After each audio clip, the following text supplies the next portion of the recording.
Greetings, I'm Barrett, and welcome to Meet Me at the Table. Today we're going to be continuing our playthrough of Vampire the Masquerade chapters. We're going to dig back into this game. What we're going to do in this video is we are first going to do one more Prelude because there's one more character I would like to introduce because it got a lot of votes in my Patreon for who we should play with, and I want to be able to play with 3 characters I think in this adventure. I think that'll be awesome.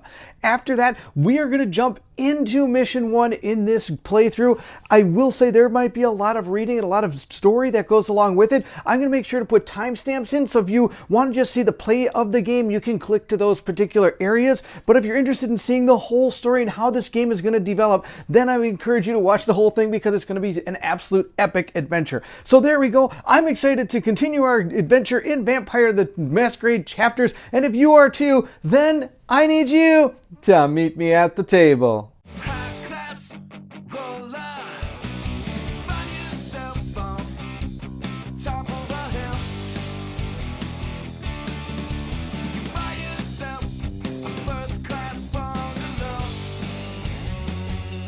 The final vampire clan I want to introduce, the Machiavellian clan, and it is going to be Harold Beaulieu. I think that's the French pronunciation. I could be completely wrong, and I apologize if I am. And from now on, you're going to be hearing me referring to him as Harold because I would hate to totally butcher this name. Let's check out a little bit about this guy. Harold is a psychologist whose passions include logic and the human mind. Growing up, he kept to himself and found solace in puzzles and neo-noir movies from the 40s. His life was mostly uneventful until his embrace. Chosen to become a son of Malkov, his sense of analysis makes him a great investigator. The embrace exacerbated his already troublesome anxiety, but bestowed upon him an insight beyond the reach of humans. Whether through visions of his incredible deduction skills, Harold is extremely in tune with his environment and others' emotions.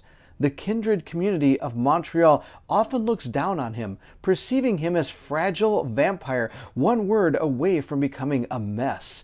This is due in part to his Machiavellian heritage, a clan many kindreds still see as being mentally unstable.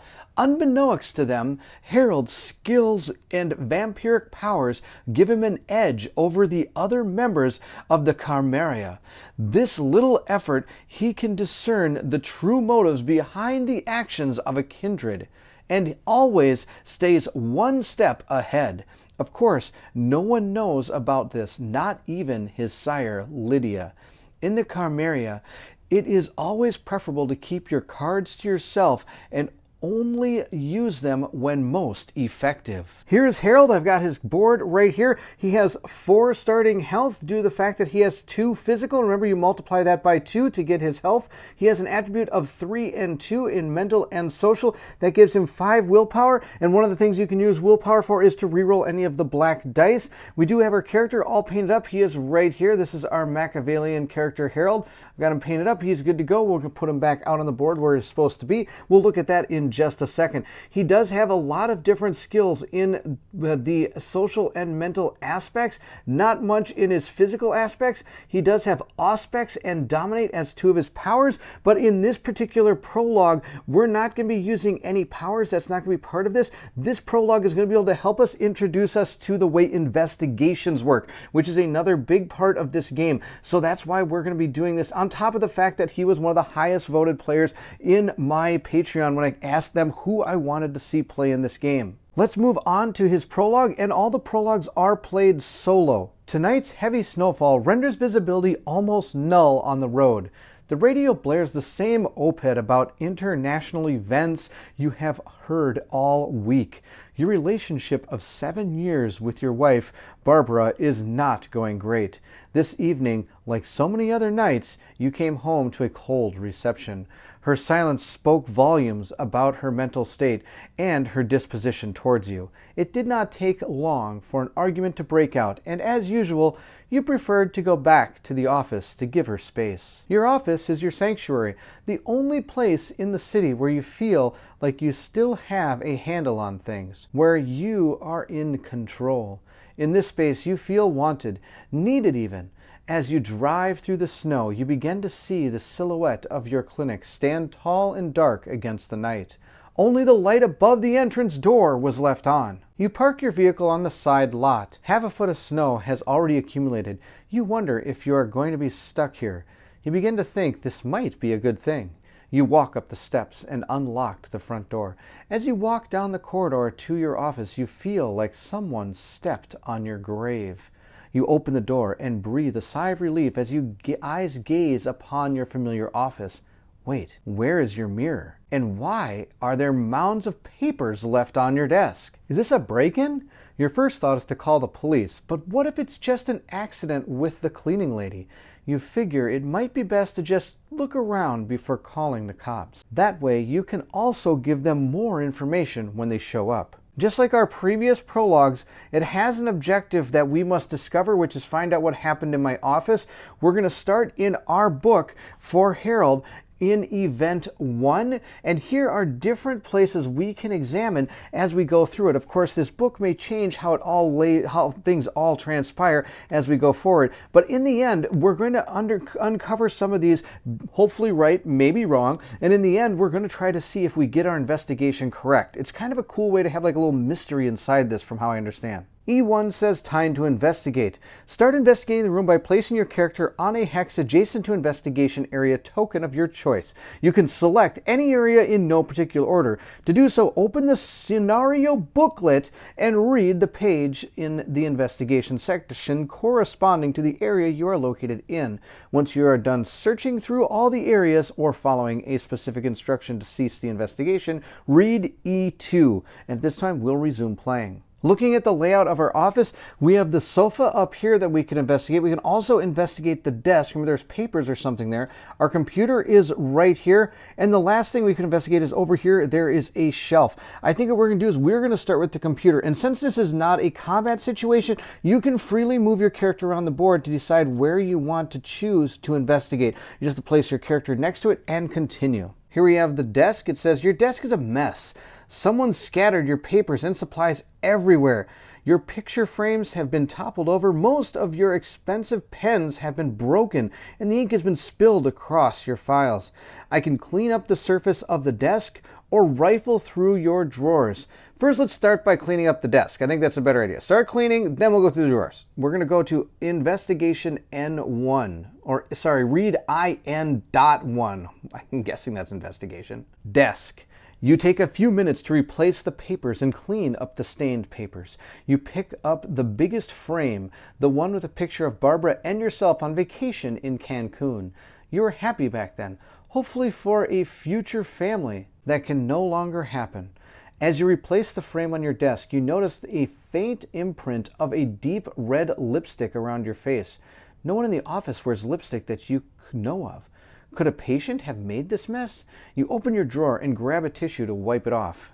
Take clue token 1. At this point, I'll place our clue token just right here on our character board so we know where it is. It tells me to continue to IN2. It says someone messed with your paper files. You remember the memo about digitizing your files, and you know you've been behind on it.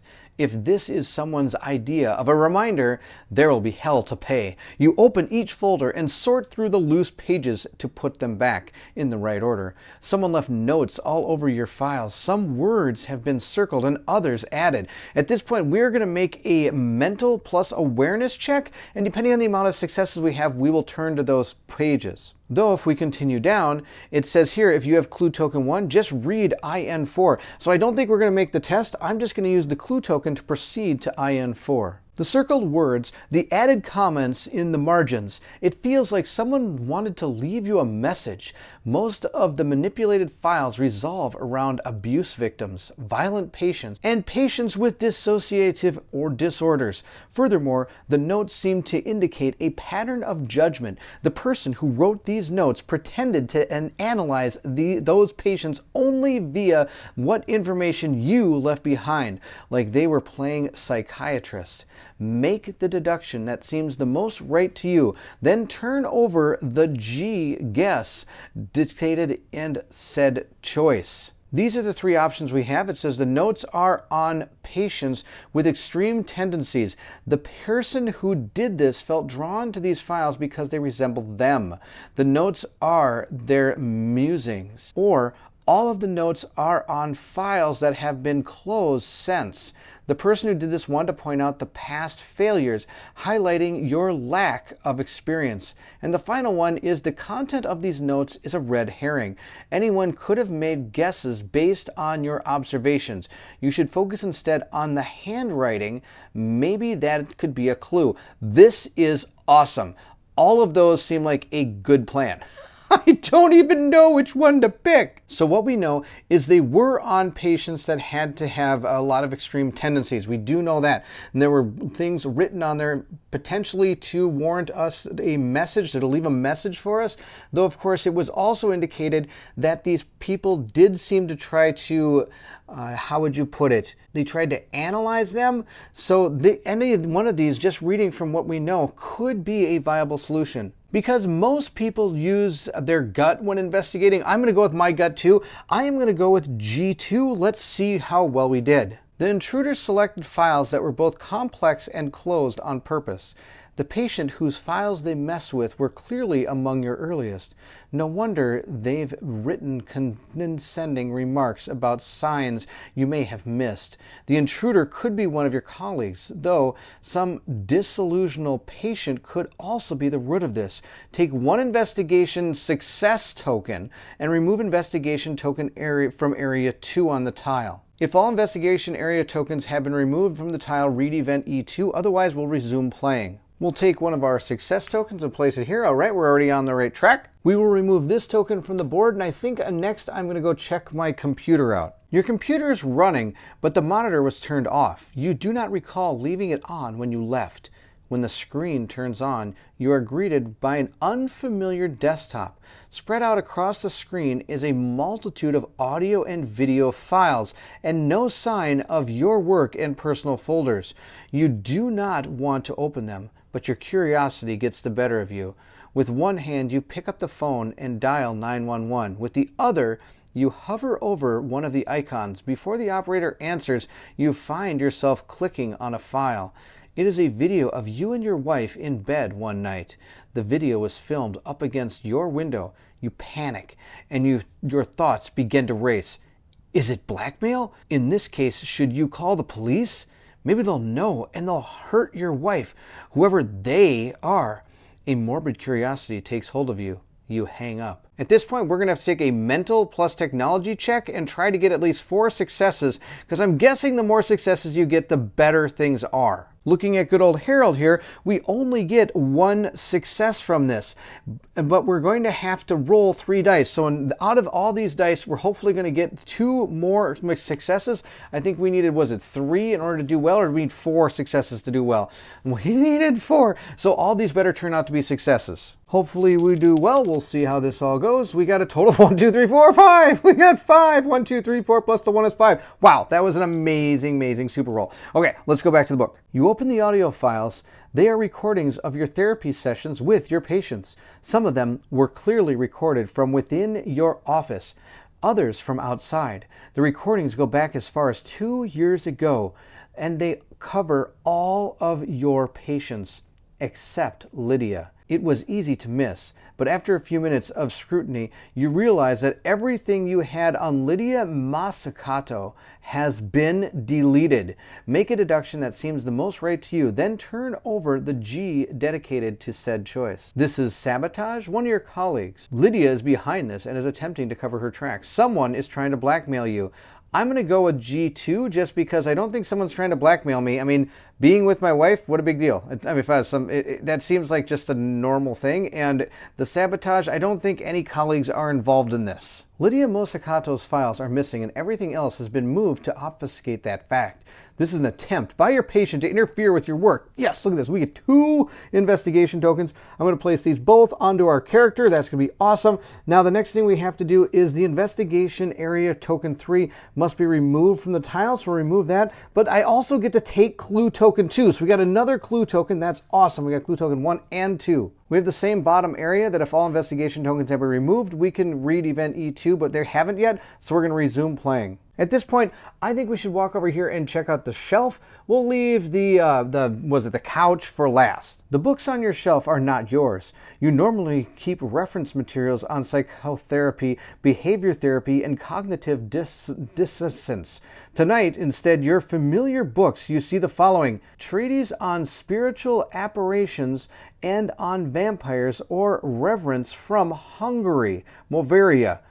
Okay, we also see the house by the churchyard. We see beyond the gates of dreams, and we also see Pladiador Porgias de Raz. Terribly pronounced that one, I apologize. And is there some clue to glean from these books? Well, we'll have to find out by doing an awareness mental check. We need 4 successes again. This time, we need to get, again, hoping for 4 successes. We do automatically get 2 regular successes, and I'm going to roll 3 black dice, see how we do. Well, this time we did absolutely terrible. You got 0. So I am going to use one of my willpower at this point to be able to re-roll up to 3 black dice. I'm going to choose these 3, and look at that. We got 1, 2, 3 successes, plus the 2 is 5. That's fantastic. The books have the same thing in common: vampires. Sheridan was the author of Camarilla. Camelot's treatise is on vampires. And even Guias de Raz was at one point considered a vampire by his contemporaries. Books with links to vampires, but no sign of Dracula or Twilight. What message hides behind all this? Again, I have to make a deduction, and we'll see how this goes. The books form a riddle, one that would explain everything if you can solve it. The books are a coded message placed there for your eyes only. The books are an insight into the psyche of whomever left them here. I think we're kind of on the right track that there's some person involved in this. So let's go with G2. That's going to be but a coded message. It could be a coded message, or it could be a riddle. I don't think it's a riddle. I think it's either a coded message or it's the insight into the psyche of whoever left them here. Oh no, which one do we do? Oh, I really want to, if it's a coded message, it'd be really cool to be able to try to do a coded message. I'm real good at those. Maybe not.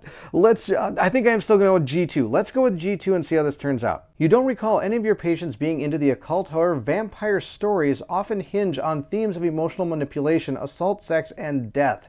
The person who replaced your book is telling you they are embroiled in a dangerous relationship, possibly non-consensual, where death may be the only out they see. Ooh, I get 1 investigation token. That didn't sound too promising there.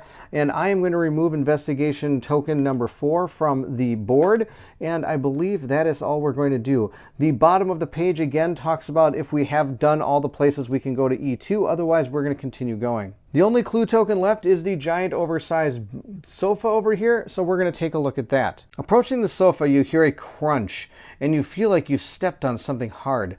Lifting your foot up, you notice a broken mirror shard embedded into the sole of your shoe.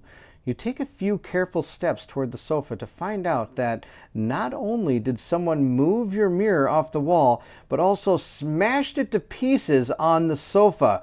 Oh boy, all right. Well, I'm going to do a mental plus search check. Mental plus search, we already have 3. I just need 2 more successes on these dice, and this is considered 2 successes. This is considered 1, and this is considered 0. So we did get our 5 successes. There's no need to use any more willpower to reroll any of these dice. The pieces of the sofa do not make up the entire mirror. Some of the shards are missing, and the rest have been rearranged to make a smaller mirror. As you shift to look closer, you notice the blinds of your office were left open, and the moonlight is reflected on the shards. Judging by the distance and the angle of the light, this was deliberate. Romans used to believe that burying a broken mirror under the moonlight would cancel the bad luck of breaking it. A sort of do-over, if you will. Again, we'll try to make a deduction. Whoever did this is sending you a clever hidden message about second chances. This was an accident. Someone knocked over the mirror and scrambled to pieces to pick up the pieces the best they could. Or the broken mirrors of broken visage. This is a threat. I think I'm going to go with G1. I think that's our best guess here.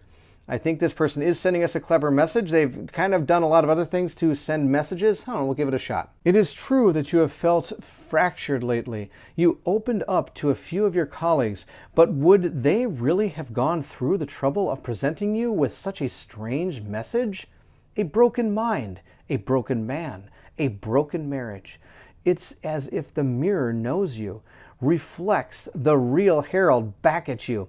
Maybe tonight is your breaking point. Maybe your 7 years of bad luck are over and 7 new years are beginning. Remove investigation token 1 from the tile. And at this point, we're also going to gain ourselves, look at that, 2 investigation tokens. If you get 2, that must mean you did the right thing. 1 just must be like, good, thanks for trying. That's my guess. And now it says, if all investigation area tokens have been removed from the tile, I'm going to go read event E2, and this is true. And here we have Lydia's arrival. There's a soft knock at the door. There, in the doorframe, stands one of your oldest reoccurring patients, Lydia Mosakato, all mysterious and charismatic. This behavior behooves her, but it is not her regular self.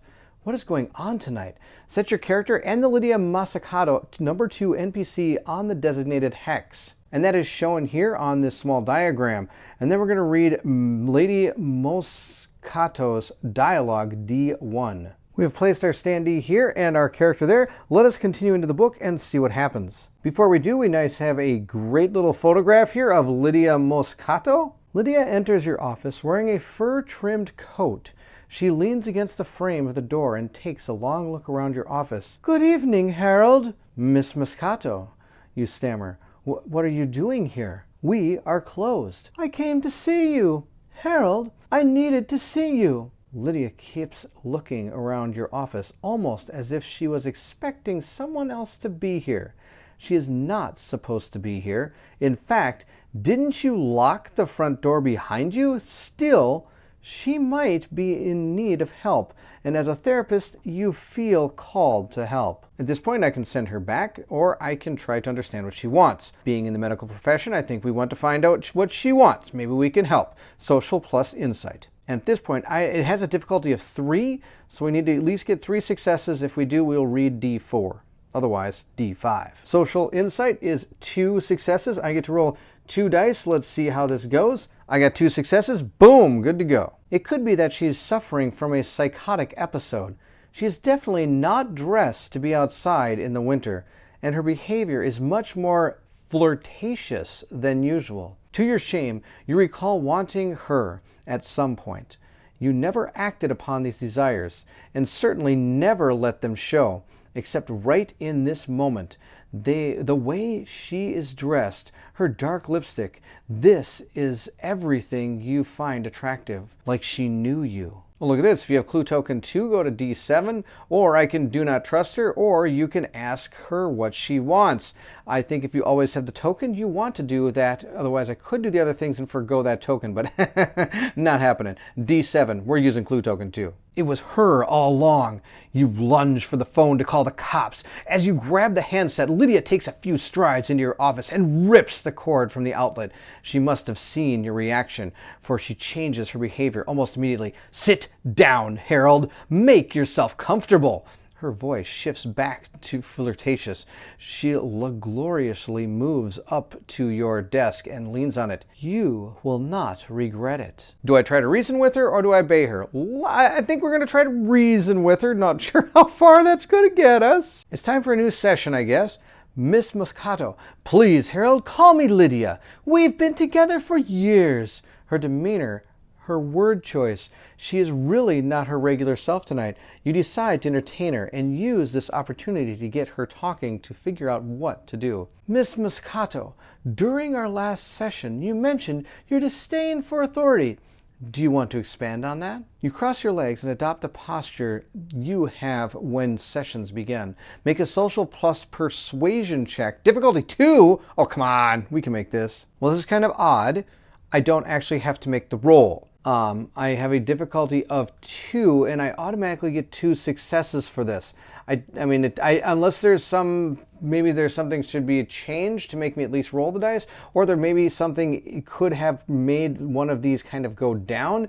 But from where we are, a social plus persuasion at a difficulty check 2, I automatically succeed, and it doesn't have to do with the amount of successes we have. So I'm just going to read the success, which is D11. Lydia is amused by your attempt to regain control of the situation. She bats her eyes a few times before saying, "You've got strong will, Mr. Therapist." You remain quiet. "I would not have expected any less from you," she says. "I did not come here for help, Harold.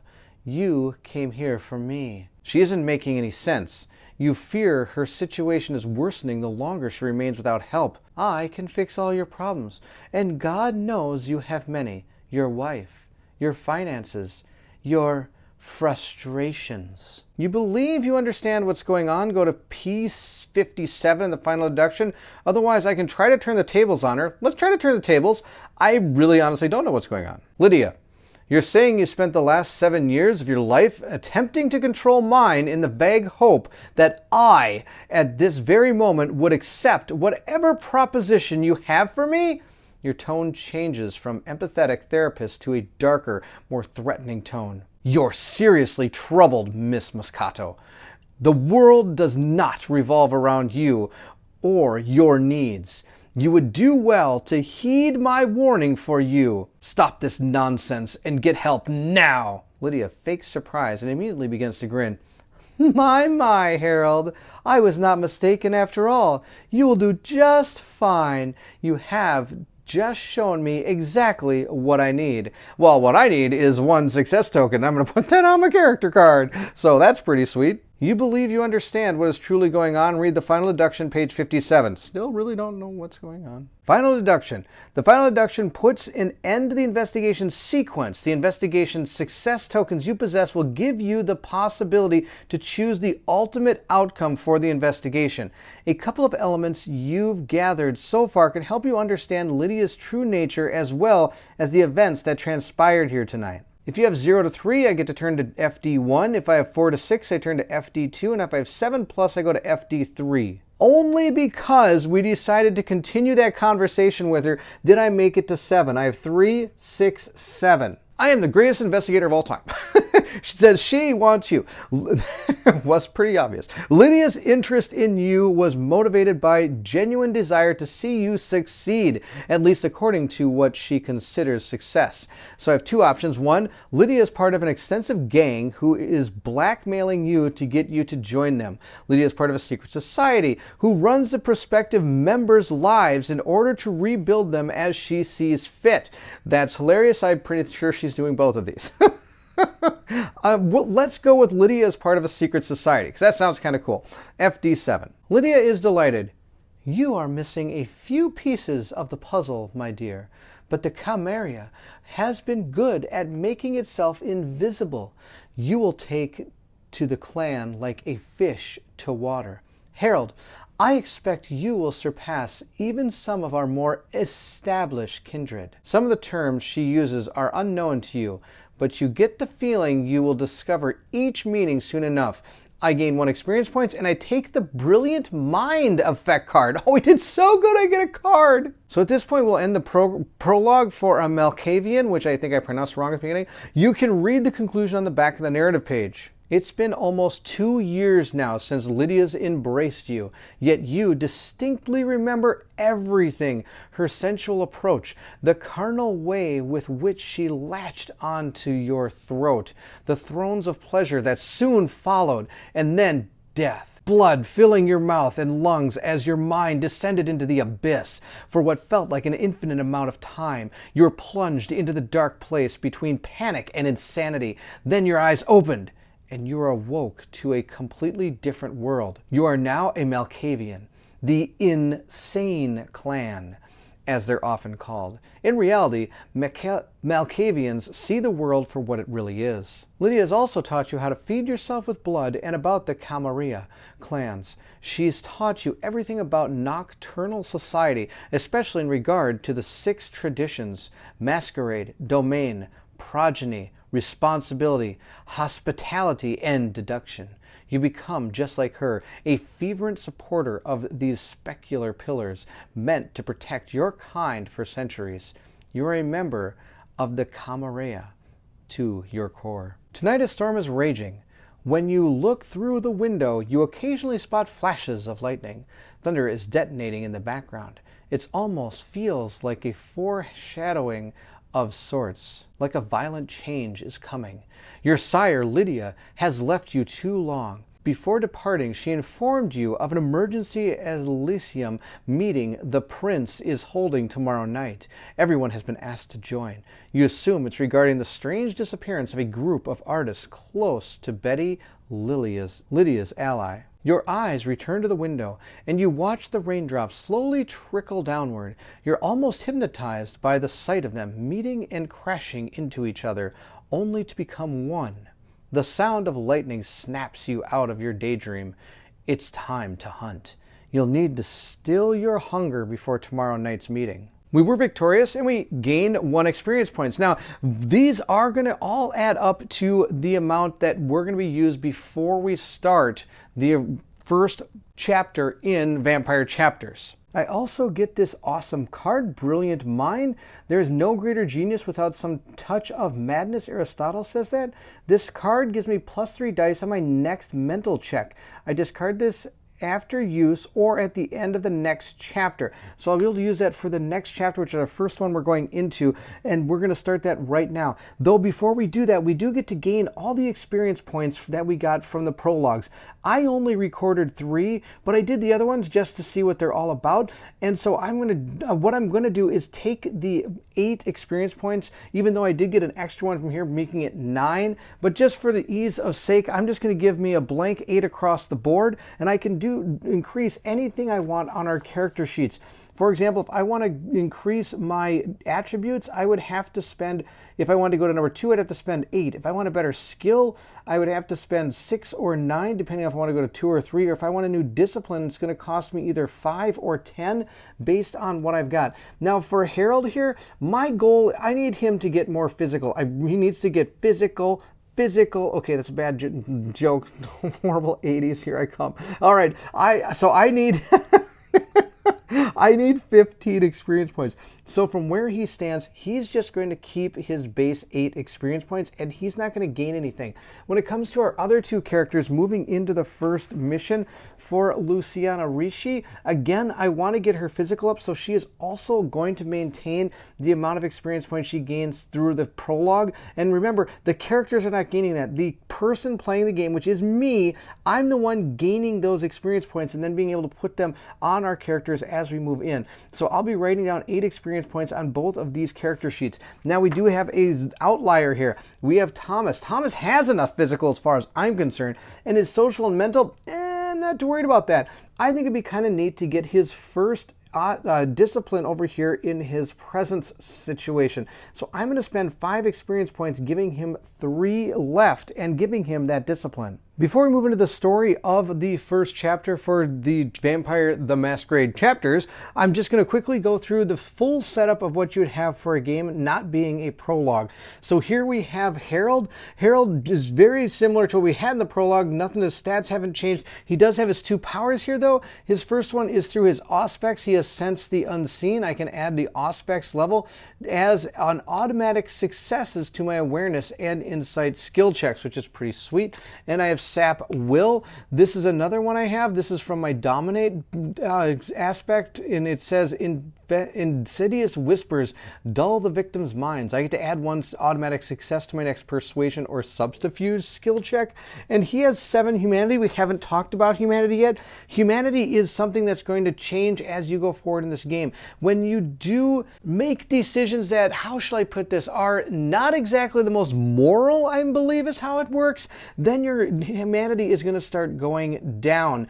Now that's not necessarily a bad thing, because as your humanity goes down, you may gain like more powers or more abilities, but it also means you're becoming closer to, well, not being a nice person. Yeah, I don't know how else to explain it.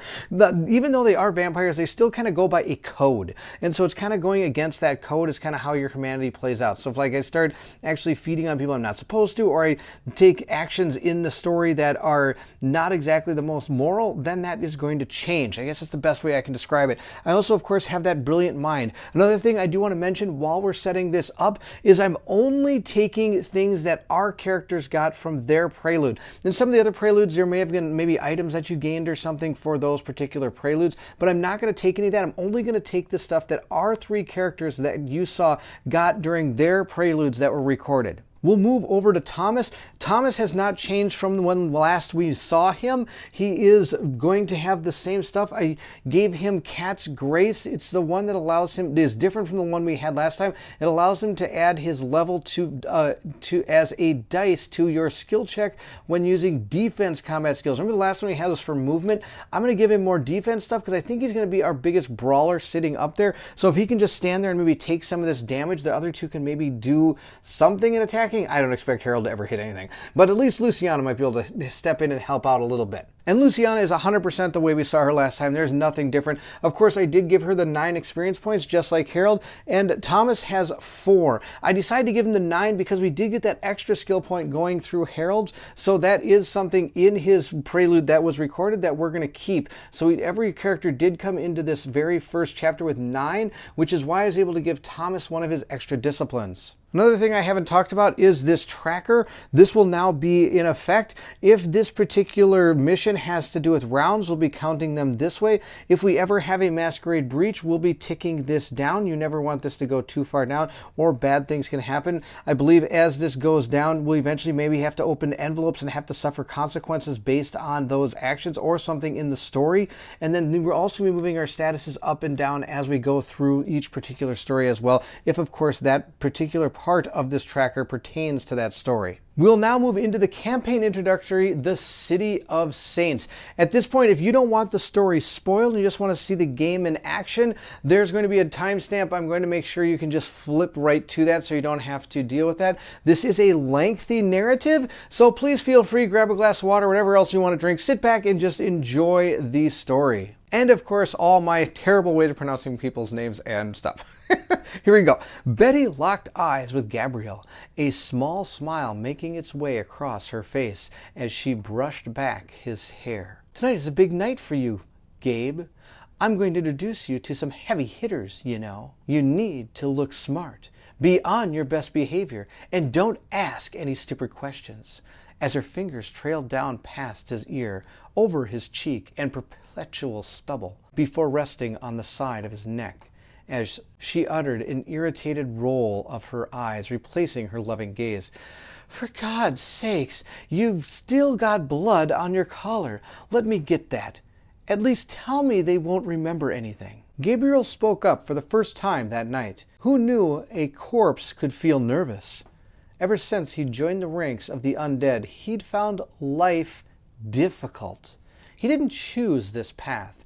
He never knew his sire. He found the ordeal of hunting, feeding, and duping his victims that it was just a kiss or some kinky crap near to impossible. He'd been torped beneath the earth for somewhere close to 4 decades, and the Montreal he left with the vampires he knew back then was far different to the Montreal of tonight. To worsen matters, he was considered a caitiff, a vampire without a clan, at least until Betty Dumal took a shine to him. He knew it was a shallow attraction. She was constantly complimenting his hair and cheekbones, the way his ribs looked when he wore a vest. Her words, not his, but for now she was prepared to act as patron, which was better than what he'd had the prior month. No, they won't remember anything. I had to kill them. Another tut from Betty, this one followed by a laugh. If you killed them, you'd better have hid their bodies darn well. Don't worry, if I need moving, Montreal always has some construction work going on. We can find a nice patch of wet cement. Pretty much every car park, road, and sparkling high-rise has someone's drained drinking vessels in the foundation. With a kiss and a squeeze, she reassured him and then stepped to the dresser to grab her keys. Let's get to the car. Place to be, honey. This is your prom, and we can't be late. And there's a lot of nasty crap going down in the city that concerns me. Betty drove. She always drove. She likes to remind Gabriel that even in the car, she was in control. Yeah, they call Montreal the City of Saints, but what name sure as hell didn't come from the vampires here? We call ourselves Kindred, of course. Do you remember that? Not like the previous tenants, the ones around when you were buried. She shot him an apprehensive glance between checking mirrors and peering through the rain at the traffic ahead. Before the Camarilla, that's us. The elite sect for discerning kindred, and the anarchs, those troublemakers with their dreams of freedom from the feudal hierarchy, moved in. A medieval death cult sect named the Sabbat ruled the roost here. You must remember the Sabbat. The troubadour trailed off. It took Gabriel a good 20 seconds to realize she was waiting for a response. He grunted, a non-committal, I don't know, which was good enough to nudge her into continuing. They ruled for 100 years, yeah. We can live forever, when the going's good. And it went well for them for some time. Then, one night, not 2 decades ago, a group of mortals with half a clue worked out what the Sabbat were. You were enjoying your beauty sleep at the time, of course. She cast another look his way, flashing an appreciative smile. He forced one in return. Did you know the Sabbat called themselves Canaanites, as in descended from the biblical Canaan? Suddenly, she was pulling over into a cycle lane, much to Gabriel's surprise. He shifted in his seat. Was this the place? Wow! Did you ever see those kind? Apparently not. The ones we just drove by? I'll have to swing by here tomorrow and go hunting. Gabriel had found his patron prone to distraction and fascination with things she considered beautiful. And with Betty, it always seemed to be attractive bodies. Bodies found attractive, anyway. Her tastes were specific. Merging back into the traffic, she continued speaking as if a flight of fancy hadn't just interrupted their journey. Anyway, the Sabbat took their role as children of the first murder seriously. Blood orgies, ritual sacrifices, testing their mettle by walking through bonfires. And that's not the worst of it. War packs raiding cities, wholesale slaughter of small communities, vampire cannibalism called debauchery by some. As she stopped at a red light, she pointed a finger at Gabriel's direction. Don't mention diablerie in court. Anyway, these mortals, a modern inquisition, discovered the Sabbat's nest and put them to the torch, figuratively and literally, in an event we now call the Night of Ashes. Centuries of rule reduced to a cinder. Gabriel's eyes were fixed on the building passing by, the occasional pedestrian braving the heavy rainfall, and the stunning graffiti marking the walls, ever popular in Montreal, and in the cases of these pieces, considered works of public art. Betty didn't bat a well-manicured eyelash in their direction. Her sole interest was flesh and blood, and politics. She was called a city herald by those who respected her, a harpy by those who didn't, and was responsible for the conveyance of news, rumors, and quantifying of boons owed to and by vampires throughout Montreal. Betty was obviously to Gabriel's disinterest. I do want to mention here before we continue, Gabriel is technically Gabe when it comes to the characters. Gabe is a character you can choose to be in this game. Continuing, and I shouldn't mention those inquisitors are still around, armed, pretty well informed, and they love nothing more than to stake and burn. It's not the stake that kills you, remember. That'll just lock you in place, paralyzed, leaving you unable to fight as you feel the flames bite through you. From the toes up, of course. You will know all about that. Betty took her foot off the pedal and looked through the windows for a street sign. All this talk and I got turned around. She gestured at a towering building to the car's left. You see that cathedral? Sabbat vampires used to conjugate in a place like this once upon a time, led by a guy named Satracon. That used to be one of ours, a camarilla. He's gone too, now. Turncoats always get what's coming to them one way or another, but the cathedral? Well, some of us hang out among the living, others among the undead, and when we come together, we often do so at places or events referred to as Elysia, which amounts to natural ground. Elysium Handsome is where we're going tonight. Finding her sense of direction again, she turned the car around and drove the rest of the way in silence. Gabrielle's sense of relief was palpable. There it was in all its glitter, the thick bands of gold surrounding the doors and tinted windows. La Jungle. Gabrielle had heard of the clandestine casino. There aren't many of them in Montreal, but had never visited himself. He wasn't much of a gambler. It wasn't an ethical decision so much as never having the spare cash to risk losing. As usual, Betty had something to say. "Ah, here we are. Smile at the valet. Tip well. Remember, most mortals don't know what we are. That's the masquerade. We keep our true natures hidden. As far as these willing blood bags are concerned, we're just a couple of high rollers about to enjoy the night's entertainment." She gauged his discomfort and provided his forearm with stiff pat as he walked with her to the door, being held open by a young man in a pristine sky blue uniform. "I'm guessing you've not been here before. La Jungle's an expensive casino, inspired by a club the vampire prince of Paris, Francisco Villon, set up in his domain called La Jardine.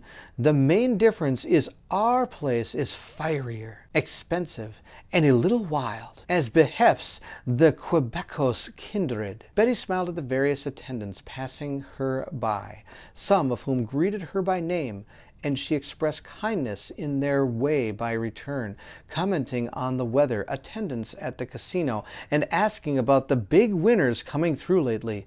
Gabriel observed how she somehow won over the room just by entering it, and recalled to himself how it wasn't the first time he'd seen her use that trick. As unsettling as he found it, it was reassuring when compared to the depressed state she'd sunk into in recent nights.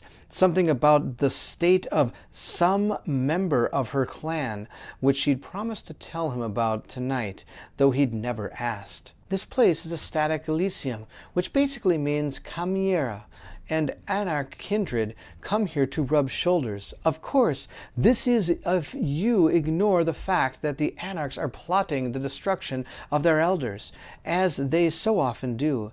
Meanwhile, you have the Chimera, who is always contemplating on how to best squeeze the Anarchs for a little more money, territory, or blood. It's all pretty intense." She lowered her voice, though Gabrielle was able to hear every word clearly over the sound of tumbling coins and gamblers shouting more in irritation than joy. "We can't just brandish claws, blades, and bullets in a place like this, sweetheart. Not without one of the domain's inspectors. We constitute law enforcement among our kind, with a sheriff in charge. Taking heads? The message is clear when you come to a place like La Jungle. You leave your feuds at the door." Stopping at the blacksmith table, she handed Gabriel a roll of cash. "Go exchange these for some chips, would you? Go for 20s and 50s.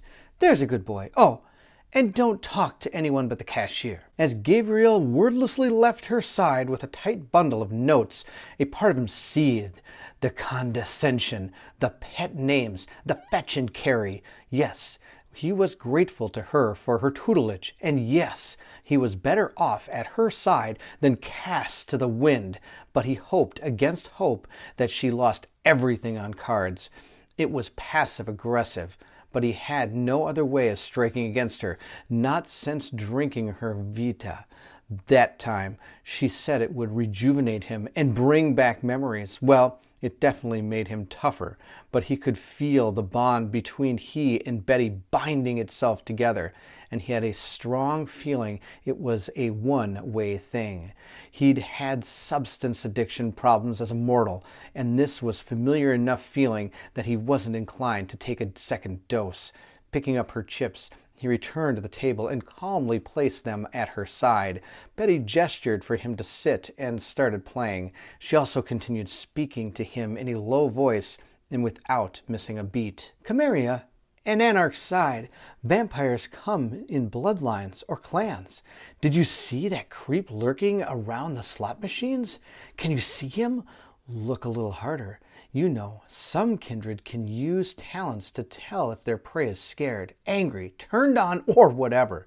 Yeah, so creep, a Nosferatu like the movie. She made a vulgar retching sound, surprising the copier and turning her gagging noise into a laugh. They are hideous to behold. They're also masters of information brokerage. This one's probably waiting in the dark to trade secrets or offer services to an elder who can't work out how to log on to Facebook. Hit me again. Thank you. Gabriel had to do a double take as he was focusing on penetrating the gloom of the casino's edges, unsure of whether she was talking to him or the copier, or whether she just enjoyed the sound of her own voice. Probably all of these. Betty nudged him, pointing at a rigid-backed woman with a hair so waxed she could be a mannequin. She was accompanied by an entourage of heavy-set-looking men and women, all in suits. See that one who looks like her spine's been fused? She's head over to talk to the sewer rat now. That one's a Ventru. They're a clan of powerful players, politicians, and puppet masters, or at least that's the angle they try to corner. She beamed as the copier dealt a natural 20, multiplying her chips.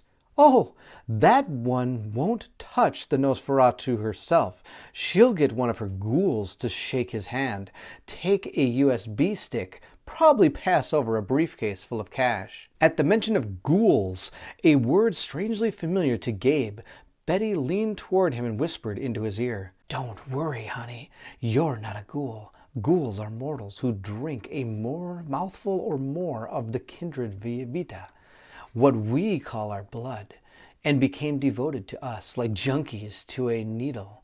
It's a distracting kind of blood slavery, and it's not even limited to vampire-mortal relationships. It wasn't long ago that a Hecata, their kindred death dealers, traffickers, and mercenaries for hire, unafflicted with the Chimere or Anarch, came to Montreal from Toronto on some assignment or other and got themselves hooked on one of our veins." She shook her head, apparently disappointed.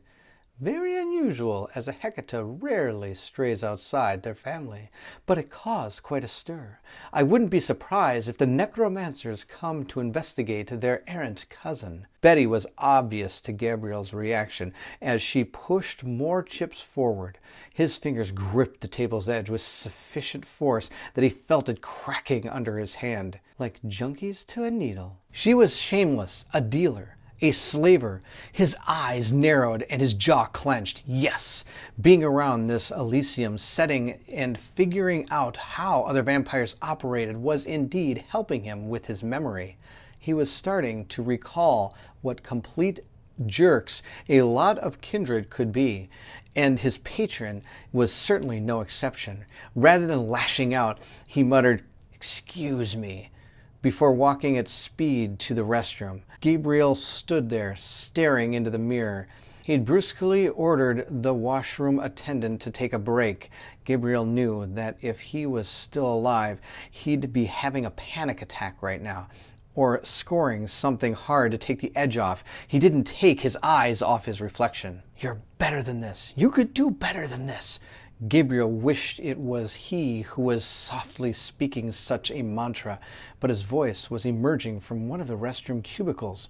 He politely waited for the woman inside to emerge, and when she did, he gave a nervous, thin girl a curt nod and a gentle smile. The gesture was returned. From her waxy skin, Gabriel guessed that she was kindred, or, more likely, incredibly ill. "Someone messing with you, bud?" The pencil-thin lady nodded and sighed, a very human gesture. "Don't worry, you'll get better. Those jerks can't stay on top forever, can they?" The two parted ways, Gabriel feeling an anarchist's fire burning inside him, a memory of something he used to feel strongly about. he made his way back to the blackjack table where Betty had tripled the number of chips in front of her. Clearly, those jerks were going to stay on top for a while yet. Betty glanced at him and didn't question his sudden absence or unheralded return. "We're waiting on some darn rat to make a proclamation in one of the conference rooms, apparently," she muttered. "I hope she's going to tell us where my missing associates have gotten to." Accepting her winnings, Betty passed the tray of chips to Gabriel to carry and moved with him to a row of slot machines. She looked less jovial than earlier, as if the night was chipping away at her, or an underlying anxiety was eating her from within. "You should know something, darling. The prince of this city, Martin Hilkers, he's a joke. Oh, it's up to him to approve you or cast you out. But he's a paper tiger, his authority as flimsy as a wet tissue. He's a puppet, and I don't know if it's Violin or Paris pulling his strings or some other kindred, but my problem," she leaned in, almost nudging the tray from his hands, "my dang problem is 4 members of my clan and the artists we were patronizing have just vanished in a short space of time, and Prince freaking Hilkers has done nothing, absolutely nothing about it. So now we have to rely on Nosferatu information to find out what's what." Gabriel hadn't seen Betty like this before and was taken aback, his eyebrows raised. Had something happened while he was in the restroom that broke the dam? Maybe she was using him as a safety blanket just as much as he was depending on her. He put his hand out tentatively and squeezed her shoulder. "Hey, I'm sure they'll find your companion, or what's left of them." That wasn't the right thing to say, as became apparent when Betty knocked the chips from his hands, ordered him to pick them up, and stormed off toward the roulette wheel. Gabriel got down on his knees and started collecting high-value chips, tucking a few in his pockets. By the time Gabriel made his way to the roulette wheel, Betty was already playing using credit she had banked with the casino. Clearly, the kindred tendrils ran deep in this establishment. Gabriel's assessment of the troubadour, as he'd come to know them, was they considered themselves a clan of artists, lovers, and creatives. From his perspective, even more were just plain deviants, capable of making everybody love them, regardless of their lack of taste. He'd already been warned by one of Betty's now vanished associates that while members of the clan enjoyed the finer things and played at games of power until it bored them, they have a horrible tendency toward bloody but poetic vengeance. Sitting next to Betty, Gabriel decided to push his luck. "So who do you think vanished your associates?" She paused a second before collecting a handful of chips and dumping them on Red 13. "Some think the anarchs are saying screw Paris by striking at or kidnapping other members of Villon's clan. Others are guessing the Sabbat are making a new play to retake the domain, and they're starting to eliminate the deadliest opponents." Even she couldn't stifle a giggle at that, though whether it was because she thought the idea was ludicrous or that she found the idea or conflict amusing, Gabriel had no clue. "Whatever the case, we're all called to Elysium to hear this Nosferatu, and I'll be introducing you as part of the evening's proceedings. I am certain that with any news of sufficient scale, your acceptance within society will be a simple formality." Her voice trailed off. She grinned abruptly, artificially. "Not that you are a simple formality, my beautiful man. You are a true work of art, and once my associates return, they will all celebrate you as much as I do." As ever, Gabriel found his patron's change in temperament disquieting, to say the least. This entire evening was setting something off in his brain, running in his mind. For some reason, the memories felt like they were creeping back into his brain, albeit little by little. "Screw 'em," he thought. "With those posers out of the way, there's more real estate for us to take, more influence for us to grab, and more slots in the hierarchy for us to step into. It's a dead man's shoes game in Montreal, Gabe. Status is hard to come by, so don't mourn the falling of that woman's brethren when the only way to step up on their swift crumbling bodies. He shook his head and looked around. Yes, that monologue was internal, and no, nobody was staring at him as if he'd just had a conversation within himself. Was that his consciousness? His id? His beast? That monstrous part of the soul every vampire is said to possess? Or was it just his true thoughts? Who was he before the Sabbat buried him? Two hands came down, one on Gabriel's left shoulder, one on Betty's right. A reedy voice piped between their ears. Finish up your game, you two. Luciana's ready to make her news proclamation in the Crave Suites. Gabriel turned slightly to see the speaker. It was the small woman from earlier.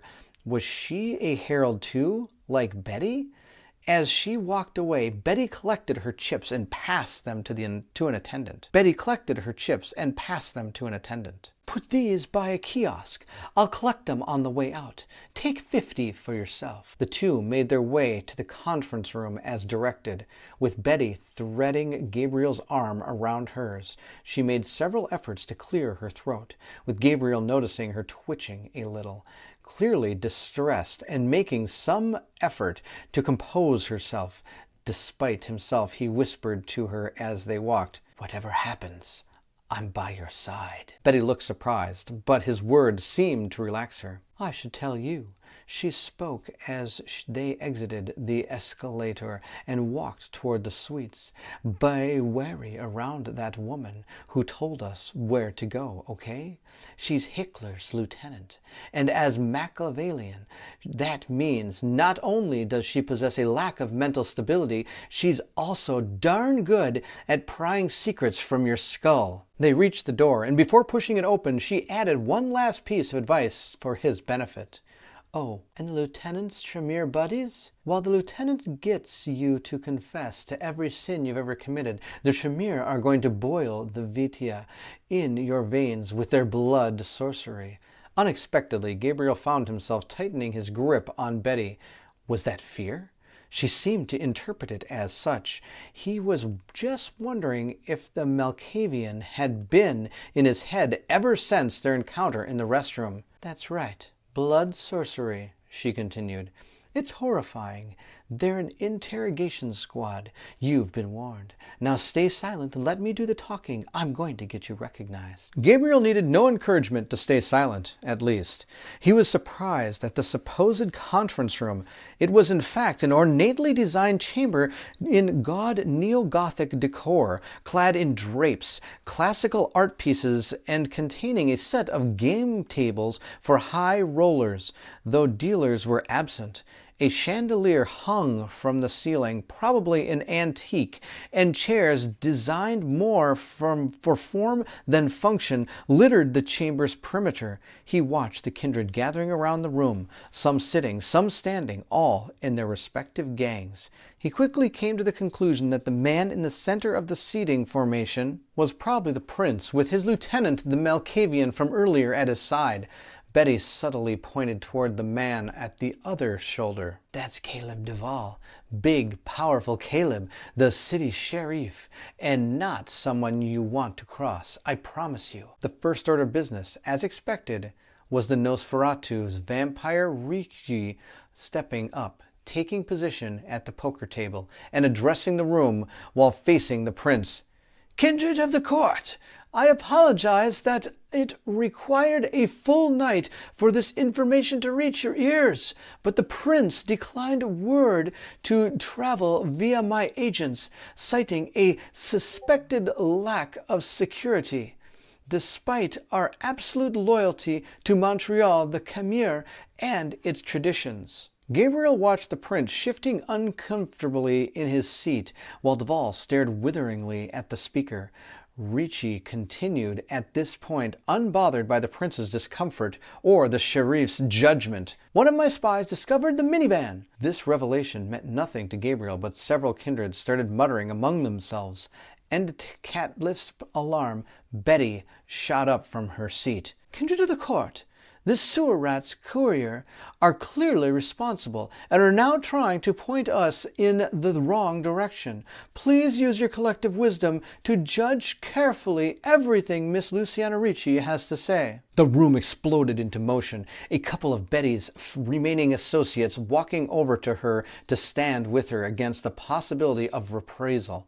Vampires of clans Nosferatu quickly moved to play down accusations being hurled from the other side of the room. The prince did nothing to silence the hubbub, relying on Duval to state placidly about the authority.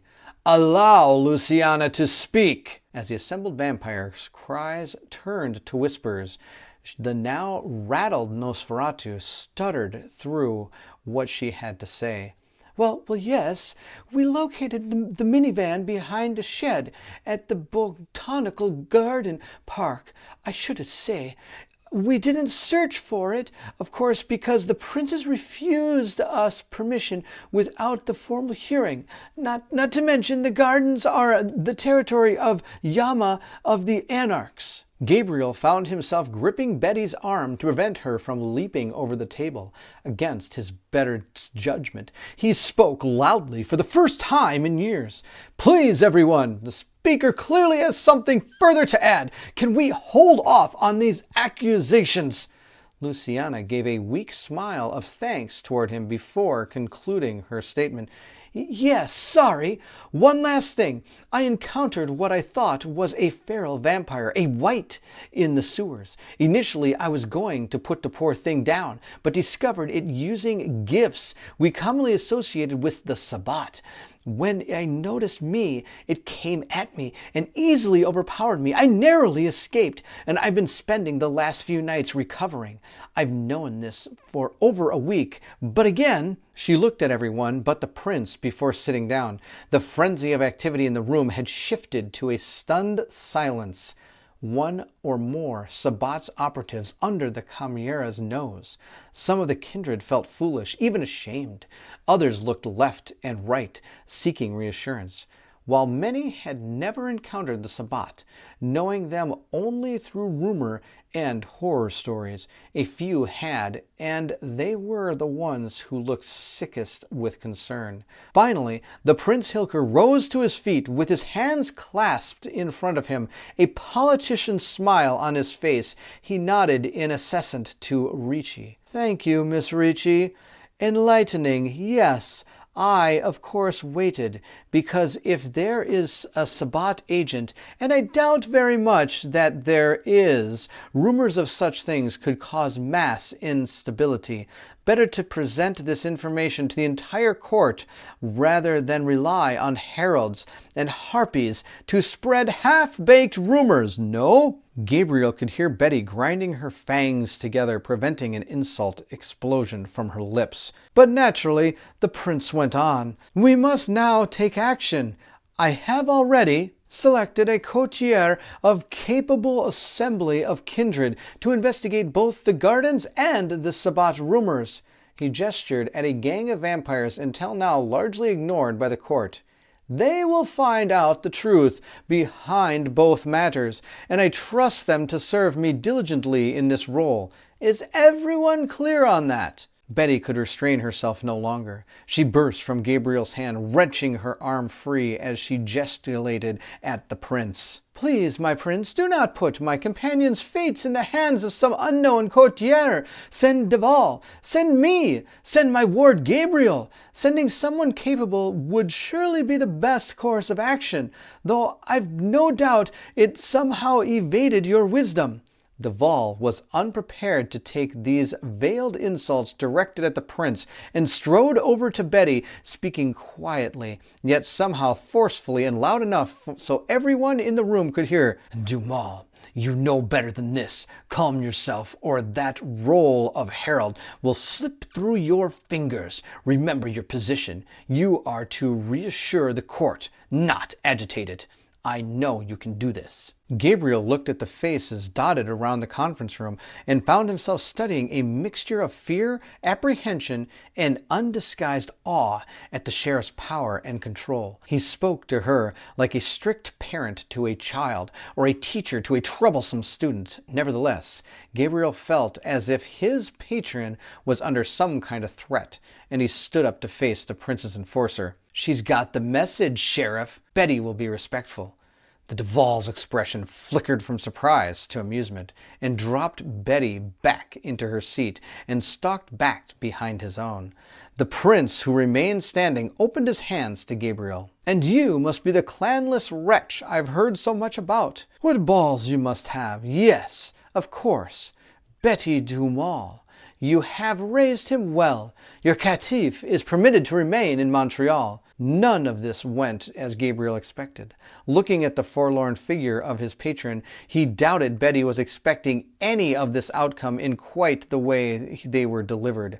He studied the courtier the prince introduced. As they made to leave the conference room, he headed to the botanical gardens. He muttered as they went by, "Better you than me in this messed up city." Gabriel wondered how many of them would survive hunting a vampire of the Sabbat, the sect that kept him buried for decades and that brought Montreal close to Inferno. Yes, he remembering more and more about that sect, and right now, he didn't rate this courtier's chances highly. We made it to the end of the campaign introduction. We're now going to play Chapter 1, Dark Omen in the Park.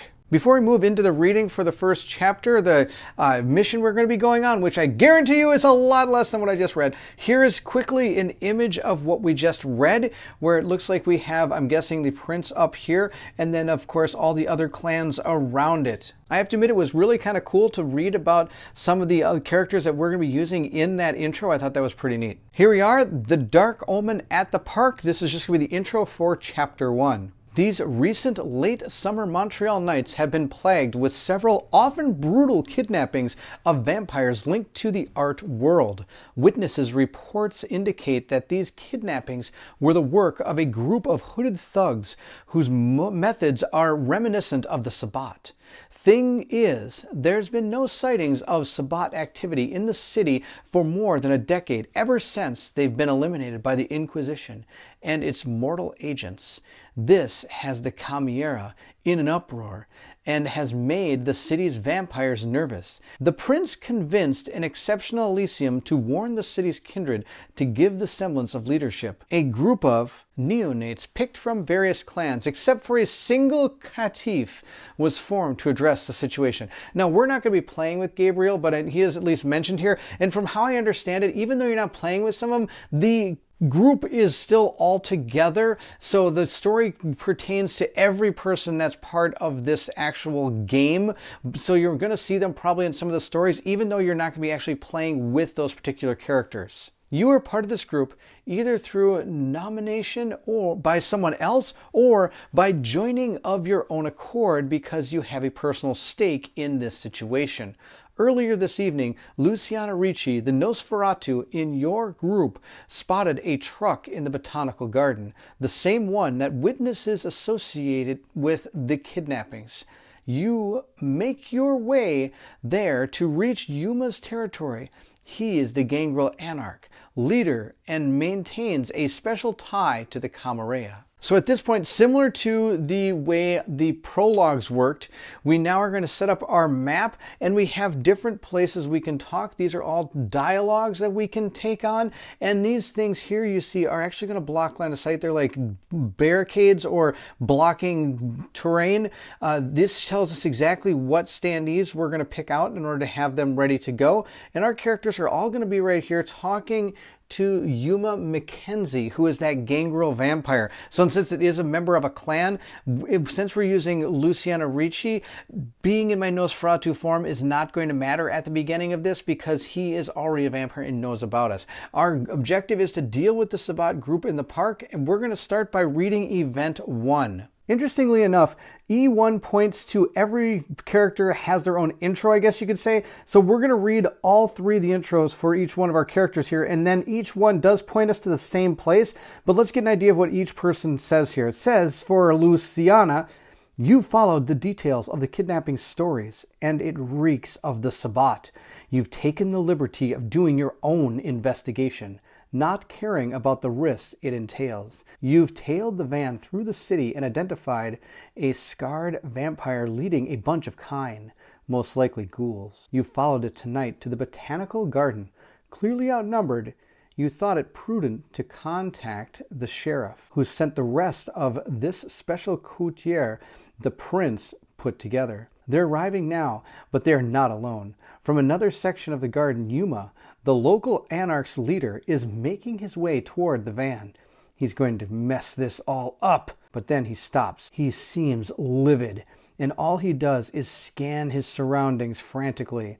That seems very out of character for him. Here's Harold's. It says, "Lydia, your sire, left you a memo before leaving town. Something about a disaster striking the local kindred community that could benefit from your wisdom. She's sent your name to the prince, who made you part of the special courtier made to look into this matter. You are to go to the botanical garden and to join a bunch of other new kindred and clean up a mess the elders don't want to deal with. Who you've come to know as the local anarch's leader is here. He shows clear signs of internal conflict at the sight of the van and the imposing scarred man bossing his thugs around." So here you can see it does say you decide to go up to him and then read Yuma Mackenzie Dialogue D1. Each of these intros has that exact entry at the end. So once I get done reading Thomas's, we'll move there. You got into trouble showing a little too much of your strength by beating up gang members on the streets. You contact one person you might call friend these nights, Jade, a Tremere, an agent of the sheriff. As the sheriff's aide, she got a gig for you at the botanical garden that could help smooth things out. As you are not one to simply lay low and do nothing, you take up her offer. You arrive there only to stumble upon another friend, Yuma, the local anarch's leader. He looks pissed as hell about something. So now we'll go to D1 because you decide to go ask him who pissed in his Cheerios. That's awesome. D1 says, "Gangrel leader, Yuma. The gangrel in charge of this territory stands out of sight of a shouting, strangely clad individual. It is the Sabbat vampire you've been chasing. His shouts are directed toward a bunch of ghouls, humans and dogs, who were fed vampire blood, turning them into bound servants. Based on what you can see from this distance, the group seems to be digging up corpses from the park. As you get closer to Yuma, he looks at you, nods, and turns towards the invaders with a grave look. It's his turf, so why isn't he doing anything? His apparent hesitation doesn't fit with the rage he exudes. Something's wrong here. Time for you to step in." Here are the options we have. We can make a social persuasion check, difficulty 2, and then we can read D7. Failure, read D6. We can make a social insight check by observe him silently, or we can ignore him and head directly for the Sabbat vampire. The top one actually does say we can greet him and try to reason with him with that social persuasion. The other thing on the bottom says if you are Arin Knowe, we can read D4. She's the gangrel that you can play as a character. Now, we're not playing with her, so I don't have that option. I don't see why we don't greet him and try to reason with him. Let's check it out. I can do a social persuasion check, difficulty 2. Now, from how I understand it, the way this works is you're going to choose the person you want to make this particular check if that person is able to, based on the location on the map. For example, if Thomas was over, let's say here, he's not touching the base of that character, so he couldn't be the one making this check, but all three of us are actually in the vicinity, so we can choose who we want to make that check based on, I guess, their stats. So there is a little bit, if you have a large group, there's less chance, and you've spread out your skills really well, there's probably less of a chance you're going to fail than if you're playing potentially solo with just one character. So as we go forward to this, if I find it maybe a little bit too easy, I might remove one of my characters and see how it goes. For example, Harold here does have a social persuasion skill of 2, plus I get to roll 2 dice. I don't even need to roll the dice because we do need 2 successes. Now, if he hadn't been there, the only other person I have is Thomas, who has 1 in it, or we have Luciana, which of course has 0. So it would be a lot tougher if I was playing with just Luciana.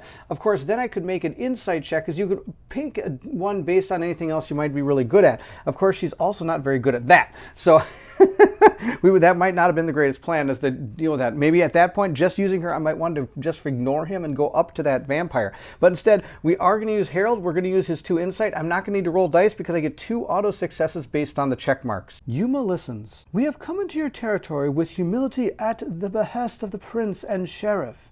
Please accept our presence as a token of peace to help you deal with the situation.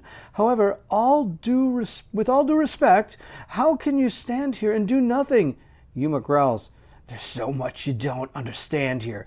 Everything is more complicated than you think. Again, we have 3 options. Leave him and go fight. Try to manipulate his feelings with a social subterfuge. Or push him a bit with a social intimidation check, difficulty 2.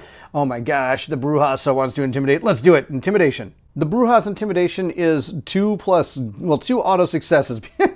So again, we were able to pass with just that roll of 2. Now again, you have to remember this is the first chapter. So as we go forward, these might become a lot harder, and we need to at least be looking at places we might want to help out our characters to make them more balanced or make them better at a certain skill to be able to be more of a person that's in charge of that particular role when it comes time to do it. Don't be such a pup. You bare your fangs and make a point that you are no pushover yourself. You may be the leader here, but you sure don't act like it, sir. You play tough, and Yuma seems to respect that. He harumphs noisily, giving the scarred vampire a look of pure hatred. All right, screw it. Let's do this. I won't let the Sabat craphead ruin what I spent 2 decades building. What's your plan? Well, we can either do it together and go to D22, or we'll handle it for you for a small price. Ooh, wonder what I can get out of him. Should we try that? Persuasion, difficulty 3? Let's do it. I really feel our Bruja friend is the one that's actually doing this intimidating, so he's going to be the one that rolls the persuasion check, even though Harold would have been a better choice because he has 2 auto successes for this. So I'm going to roll my 2 dice and hopefully get 1 on this because it is a skill check of 3, and I already get 1 success. Oh, I need 2 successes here. Hopefully I get them. We got 1. That's not quite enough. We're going to use one of our willpower to be able to roll up to 3 black dice, so we're going to roll this one again and see what we get. Now we got 2. So we have 1, 2, 3. That is enough to pass the check. Let us handle it, sir. No need to get involved directly. However, we could use your help in a different way. The gangrel leader looks strangely relieved, and his anger dissipates. Thanks, guys. I appreciate you taking care of this. How can I help? We can either ask Yuma to deal with the Kain himself, or I can ask him for a weapon. I totally want a weapon because Thomas is amazing with weapons. So we're going to go for a weapon, D28. That's a knife. We could really use some help fighting them. Yuma looks at you for a few moments, like he can't decide if you're worth his trust or not, and then shrugs. Look like your pups need this more than I do. He takes out a huge Bowie knife from his belt and offers it to you. Go skin some ghouls for me, but get the Kain out of the park first. Take the Bowie knife item card 5. That's awesome. Then we remove him from the NPC from the tile and resume playing. So we now have kind of a new mission. We have to go take care of this vampire-ish thing, the Sabat, but we have to get rid of the Kain from the board first. Otherwise, when we go up to them and something happens and we have to break Masquerade, they could potentially lower our Masquerade because they've seen us in our true forms. I don't see why we don't give the Bruja Thomas the knife. He's going to grab this Bowie knife. It says when combined with a weapon combat card, I get +1, 2 successes. It's a melee weapon. So he's going to have this. I do want to mention when it comes to items, you can't trade these or during any type of dialogue or investigations or any other things. Now during combat, you can. You can trade them, but it takes your action to do it. Also, you can always start the mission with 3 items, but you can't have any more than that when you start the mission. Now, once you're doing the mission, say I would have had 3 items and got this Bowie knife, you can actually add that to your inventory. You can have more once the mission starts. It's just when you're beginning the mission, you can only have those 3. From where we are, we're going to remove this character. This was our friend Yuma, and now we have to deal with the Kain. I think the first one we're going to deal with is him. Now remember, this person would have to use the skill Mask of 1,000 Faces to be able to interact without causing a Masquerade breach. I think instead I'm going to have Harold go over here and talk to this person. Now, we're not in any type of combat or anything, so I'm able to just kind of freely move around the board. I do want to point out that these are blocking terrain pieces, which are going to block lines of sight. Also, this person is technically looking in that direction, so they wouldn't have saw everything that was going on down here, even if this was on a not on the board. So at this point, we're going to dialogue with this. And I do want to mention that all the different kind that are on the board are technically dialogue option characters. They don't combat us. They don't have cards for them at this point. Of course, something may happen in the dialogue which make this guy fight us. We don't know. So I'm going to talk to him with Harold. The particular person we're going to talk to is going to be the park warden. The park warden is doing his evening rounds when you approach him. He's a man of his 50s with gray hair and a protruding stomach. He looks tired but smiles at you. Good evening. The park will close soon. What can I do for you? Our options are engage in idle chit-chat. We can pose as undercover detectives. We can make a social subterfuge check. That might be kind of fun. Or if I have animalism, I can create a diversion with a nearby stray dog. Now, sadly, I do have animalism, but not on Harold. So if I would have donned my Mask of 1,000 Faces with Luciana, I could have used that skill in order to cause us to go to D3. But instead, I think we're going to do the subterfuge check. I'm going to try to be an undercover detective. I think that'll be really good. Besides, it's Harold. He kind of looks like a detective. Our friend Harold here does have 2 socials, so we're going to be rolling 2 dice, and I have 2 for subterfuge, so I only need 1 success. Now, if I wanted to, I could have used Sap Will. It allows me to automatically add 1 automatic success to my next persuasion or subterfuge check, but I didn't equip that before talking to him, and so now that I'm already in the dialogue, I don't think you're able to add those to yourself. Not to mention, I believe it would break Masquerade since I'm already next to this person.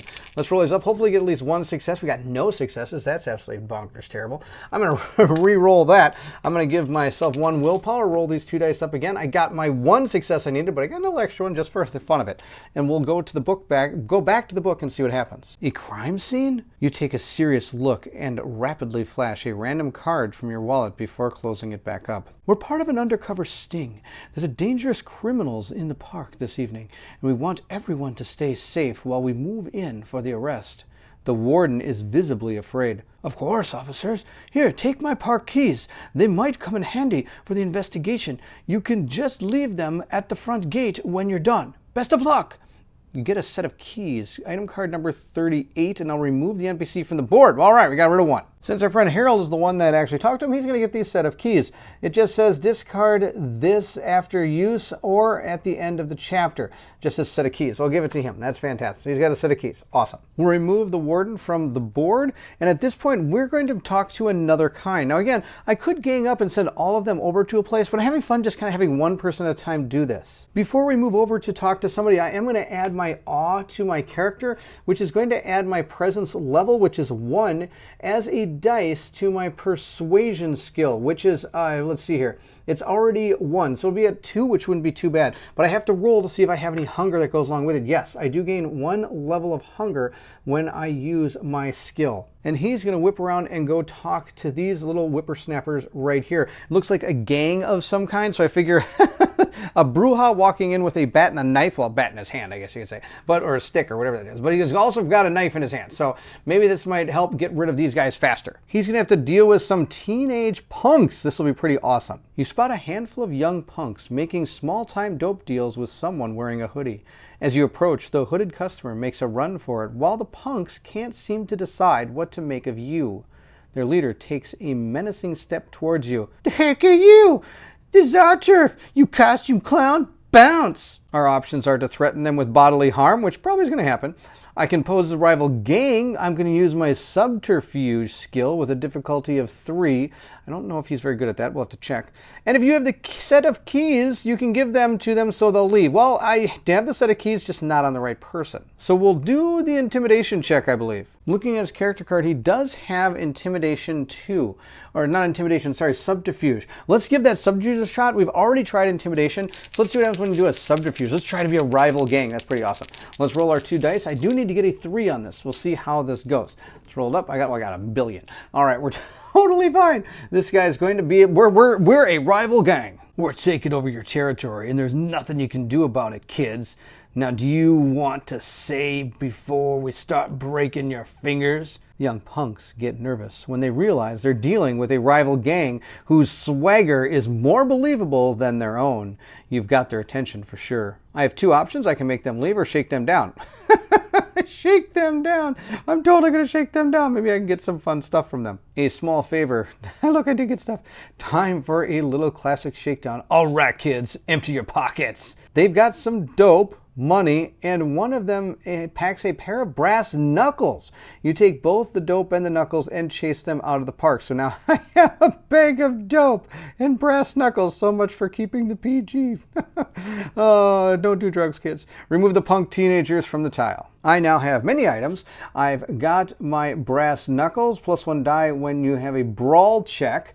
Take that. And I also have a bag of dope. It just says discard this at the end of the chapter, so it might be like a item you could use if at a certain point in the story, but it doesn't actually give you any ability, kind of like the keys. We'll remove the punks from the board, and now that we're out of any type of dialogue or investigation and we're not in combat, I'm going to have him run back over here and give these brass knuckles to Luciana. We can do that, and since I'm not in combat, I don't have any actions I have to worry about.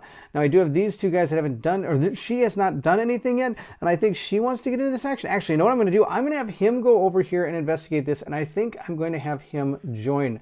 We're going to investigate this token right there. The reason I'm having both of them do it is they both have items that technically I lose at the end of the mission, and I haven't found a use for them yet except the keys to give to the kids to get them out of there. We found ourselves a teepee. It says, a badly maintained teepee that most likely stems from a previous exhibition lies here. It's been turned into a shelter for some of the neighborhood homeless, as well as various wildlife specimens. It's filled with trash and reeks of raccoon feces. You can investigate the contents if you want. I don't see why I wouldn't. Otherwise, I can resume playing. So we have to make a mental search check. And if I get up to 3 successes, I get to go to 2. Otherwise, I go to 1. Since Harold's with me and he's got 3 mental dice and he's got a search of 3, which means that I don't even have to roll because I need the 3 successes at the most to make it, I'm going to have him do it. Now, sadly, the only problem with this is that I actually have to use this card because it does say here, +3 dice on your next mental check. So I'd have to roll 6 dice on this in order to make it, and I would have made it, and that'd be fine. Now I have to get rid of this from how I understand it, because even though I have auto successes to make it, I technically still would roll to see how many successes I get, because it just says 3 or more. So if I were to get like, oh, then 2 plus another, 3, and then 2 more, 4, 5, we had 5, 6, 7, 8. We got 8 successes. Fantastic, because I believe, have to use this because it's on my next check. And since it is a mental check, that's the deal. Hot stuff coming through. As you discard various junk and containers of food and beverages, you find a partially hidden bottle of vodka with 2/3 of its contents. You also find a dirty, tattered plaid shirt. You can use this as a fuse. You start crafting, and in a few minutes later, you've got yourself a pretty decent Motel cocktail. So I'll take the Motel cocktail card, numbered 001, and remove the investigation token from the tile and resume playing. Harold's not very good in combat, so I think having the Motel cocktail, I can't even talk, is going to be a good thing for him. We'll put it in his inventory and we'll move on. There's only one group left right here, and Luciana, I think, wants to go talk to him, but first she has to don her mask of 1,000 faces, so she's going to roll a die and see how that goes. I was able to prevent myself from gaining any hunger, and this is now an active ability that I am using, and we'll move right on over here and talk to those particular people. She did real well talking to the couple last time, so we'll see how it goes this time, but that's a picture of them. You casually approach the couple sitting on the park bench. You can see the Sabbat vampire nearby, directing his ghouls. The couple looks up at you, and all smiles. Hello there. Perfect evening, isn't it? I can try to make them leave or engage in friendly chit-chat. Luciana likes to talk. We'll go to D2. You casually walk up on the couple, stop at a polite distance, smile, and engage in them in inane chit-chat. This isn't the best time of the year to enjoy the botanical garden. I'm sorry to ask, but have we met before? The couple smiles back shyly. Maybe we have. We're local artists, and we own a small sculpting workshop in the neighborhood. As they say that, you notice one looks at the other insistently, like their stories aren't quite on the same page. Maybe there's something here. I can study them more closely, or I can talk about the kidnappings. Artists were the victims after all. Let's talk about the kidnapping. I just realized I sent the person with the worst social skills to talk to somebody. So we're going to go to D4. I have 0 ability to make the difficulty 3 insight check unless I actually roll that symbol on at least one of the dice. So we're going to go to D4. The couple listen to you attentively. Yes, we know about those. One of them graduated the same year we did. They look a bit nervous. I can either try to get them to leave or something's wrong. Check more closely. Now I'm at a difficulty 2 with insight, so I would actually have to make a good roll on this. Or I could talk to him about the workshop. I don't see why not. Let's go with the workshop first. Let's not try to do too many checks yet and just see what happens. Well, actually, the workshop's not open yet. It's more of a work in progress. We'd rather not say too much about it right now. They're clearly being vague on purpose, and it's becoming annoying. I can either insist on knowing the workshop's name or ask to buy drugs. They're obviously pushers. Well, all of a sudden that took a turn. I think we'll go D16. They look at each other. We haven't settled on one yet. We are done. Are you done with all the questions? The man looks behind him toward the Sabbat's members. I would leave if I were you, you tell them, clearly annoyed. Well, at this point, there's something wrong. You need to spot what it is or give them a stronger incentive to leave. I have like zeros on insight and intimidation. I should have brought Harold with me. I'm going to go for the insight check difficulty 2. I have 2 social dice, and like I said, I have nothing in intimidation, nothing in insight, nothing in persuasion. I don't know why I went by myself. We'll roll these up, and we'll get some good dice rolls. I got 1. I'm going to use a willpower, I guess, to re-roll 1 up to 3 black dice. We'll choose this one. Got it. Okay, I got my 2 that I needed for my insight. As you watch them, you notice the young woman keeps discreetly gazing in the direction of the nearby Sabbat members. Is it you? Or is she discreetly gesturing to get their attention? Grab her hand now. It's the only thing I got. Physical athletics. Okay, at least I'm halfway decent at that. 2 dice again, but I have +2 to this, so I also need 1 success. I got the 1 success that gives me the 3 I need. Hey, let go of me. You caught her wrist right before she signaled the Sabbat vampire and his thugs to come over. That was close. Sure. So the other 2 actually have decent conversations with people, and this poor person who just wanted to get in on the action, oh my gosh, has gotten nothing that's really helping her at all. So I can either use very graphic threats or I can reason with them with the persuasion skill that I don't have. So we're going to go with the graphic threats. Leave now. You grab the man forcefully by the shoulders and breathe into his face. You don't seem to realize how freaking deep in crap you both are right now. Might as well just kill you both now, because if I don't, that serial killer over there will. And he'll do it slowly. You'll beg for death for weeks. Now stop being such clueless numbskulls and get the heck out of here. And if I hear you make 1 sound, I'll carve out your vocal cords and make a nice bow tie. Now scram! You definitely got your point across. The couple takes off running. So I get to remove the couple from the board, which is what we needed to do. And with that, that leaves only the Sabbat left. I'm going to guess this is going to be a combat or something bad is going to happen. So all of us are going to go there. Let's see if there's any powers I want to have up before we move into that combat. Or I should say, it is a dialogue technically, but I have a feeling it's going to turn to combat. It's got a bunch of ghouls and other things sitting around here. Now I believe, have to keep this up before we go into a dialogue situation, but even so, I wouldn't be able to use this. It does say summon your rat familiar in combat, so I have to use that in combat, so I wouldn't be able to actually just have that prepped like I did for Thomas. Now I believe I can prep that card. If I can't, please let me know in the comments below, and I'll make sure to put a note in the pinned comment section. Also, if you're looking for any potential errors once this is launched, please check that pinned comment. That's usually where I put a lot of the error corrections once the game comes out. All right. Time to talk to the Sabbat. We're all going to go over here and hang out, and I'm sure this is going to end in all of us going to go hang out with the unicorns, and I'm sure there's also going to be some happy Easter bunnies there too. You're about to approach the group led by the Sabbat leader from afar. You can see them digging up corpses and dragging some of them back to the van. If the park warden, NPC, the punk teenagers, or the couple are on the tile, your interaction with the Sabbat group might lead to a masquerade breach. If you decide to reconsider, lose the turn you just took and return to the tile to take another turn. Resume playing, or time to face the Sabbat group, read event E16. The Vampire Monologues. The Sabbat vampire looks at you from his vantage point on the small hill. A series of what appears to be graves have been dug out, and bodies in various states of decay lie here and there. Several thugs and dogs can be found in the area, with the mortal blood slaves dragging bodies into a van.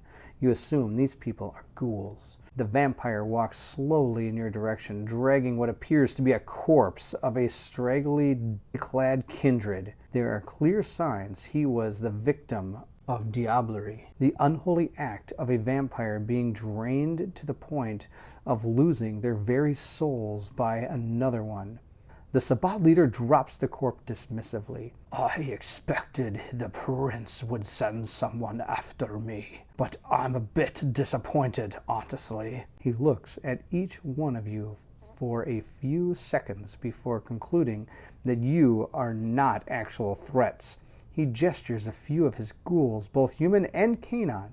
They get ready to attack you. Your corpses will send a fine message to the Chimera, I think. He laughs loudly and leaves you to your fate. Remove the Sabbat Prince from the NPC tile. Get ready to fight. Go to E22. Here we have our combat in the park, or the garden, I should say. We're going to set up all players. The Yuma Mackenzie figure NPC, the Vicious Doberman NPC, the Enraged Pitbull, an Old Vagrant, and the Street Muscle. All of them are going to be over here. We're going to place ourselves over here with Yuma. I guess he's going to help us out here. If the park warden and the NPC and the punks are all there, they're not there, so don't have to worry about that. So then we're going to go to E24. Okay, I've set everything up, and I'll show you that in just a second, but for filming purposes, I just moved on to the next page here. It says combat begins. The Yuma Mackenzie NPC uses the Mackenzie 8 stat card. The Vagrant uses the number 4. The Street Muscle uses number 5. The Doberman uses number 6, and the Enraged Pitbull uses number 7.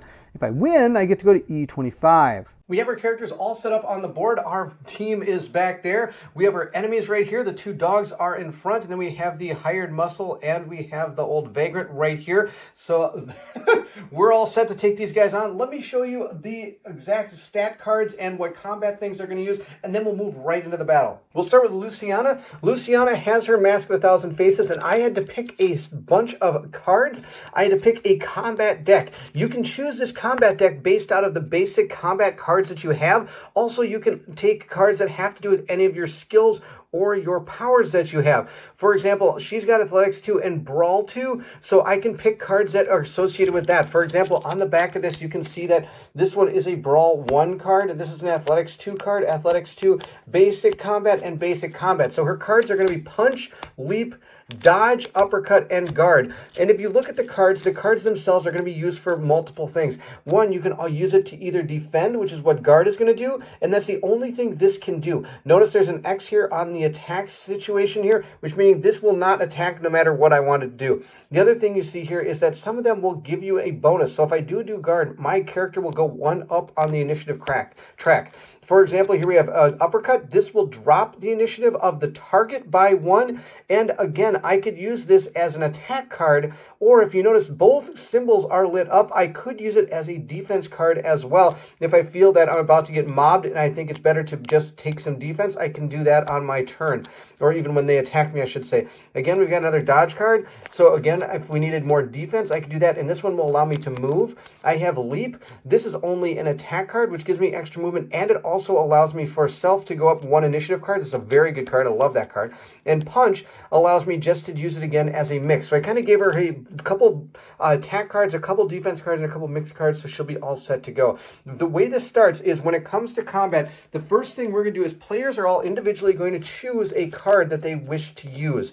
So we're going to have to go through here and decide which one we want. And I think she is going to come in swinging. I am going to be playing Leap as my first card, and we'll put the rest of them over here. And just be aware, though, as you play through this, you're going to be discarding your cards, so I won't get another chance to use Leap until I bring all these cards back to my hand. And to do that, you do pay 1 willpower. Moving over to Thomas. Thomas, again, has a lot of different things. He's got 1 athletics, 2 brawl, and 3 weapons. Now, we have our prowess card out right now, which does give us an extra dice for any brawl or weapon cards we use. So you bet I have given him a ton of these. I have weapon, I have a basic attack, I have a brawl card, I've got a basic attack, and I've also got another basic attack.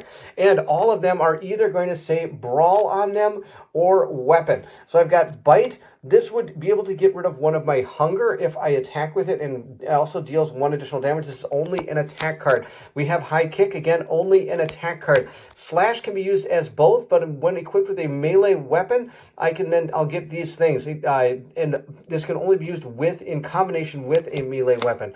This one, again, Pierce, same deal. It can be in combination with a melee weapon, again, +1 to attack, only for attack. And I did give him a guard card just in case. And since we have those weapon cards, we're going to be able to use our Bowie knife, which is a weapon. When combined with a weapon combat card, I get +1 successes. So he's already got 3 with his weapons. This will give him an extra one for 4 successes, plus whatever he rolls for his physical skill. He could potentially do a massive amount of damage with his knife. Wah, wah, wah. That was my dorky slice and dice maneuver. Next we have Harold. Harold's not... He's not built for combat. He has no athletics, no brawl, no weapon, no stealth, no nothing.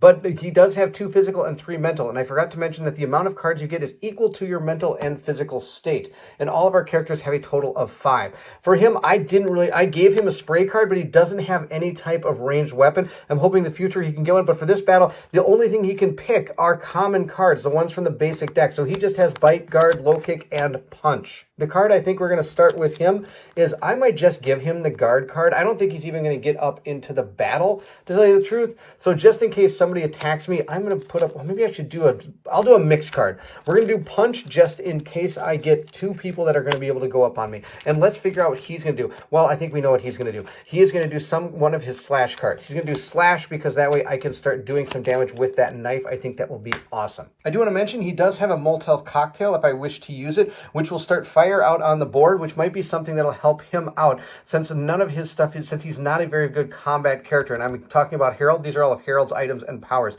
Down here we have Ewan McKenzie. He is going to be our ally. So our ally gets a special combat deck, an ally combat deck, and we're going to mix that up and we're going to give him one of his cards randomly. We'll put it right there, and that's going to be his combat card. Now, if we look at here, it's going to show us everything we need to know about this guy. First, it's going to show us who he's going to attack. He's going to attack the closest person. He has a movement of 3. His initiative, since we're playing 3 to 4 people, is a 5. His attack is a 2, and his resistance is 2. It does have a couple powers here, so if we draw one of the 1 or 2 special powers, he'll be using those particular powers. Otherwise, it'll be whatever this combat card tells us to do is what he will do. He also has this 5 here. That is his position. That's his number, or not number, but this is his token when it comes to where he is on the initiative track, and we'll show you that shortly. Next, we have our 2 animals, the Enraged Pitbull and the Vicious Doberman. Both are going to attack closest. Both have a 4 speed. Both have 4 initiative. This one has a 3 attack. This one has a 4 attack. This one has 1 initiative. Resistance, sorry. This has no initiative. And they both have 1 special power. These are going to be their initiative cards right there. I do have to shuffle up their deck. They are going to be using the animal deck.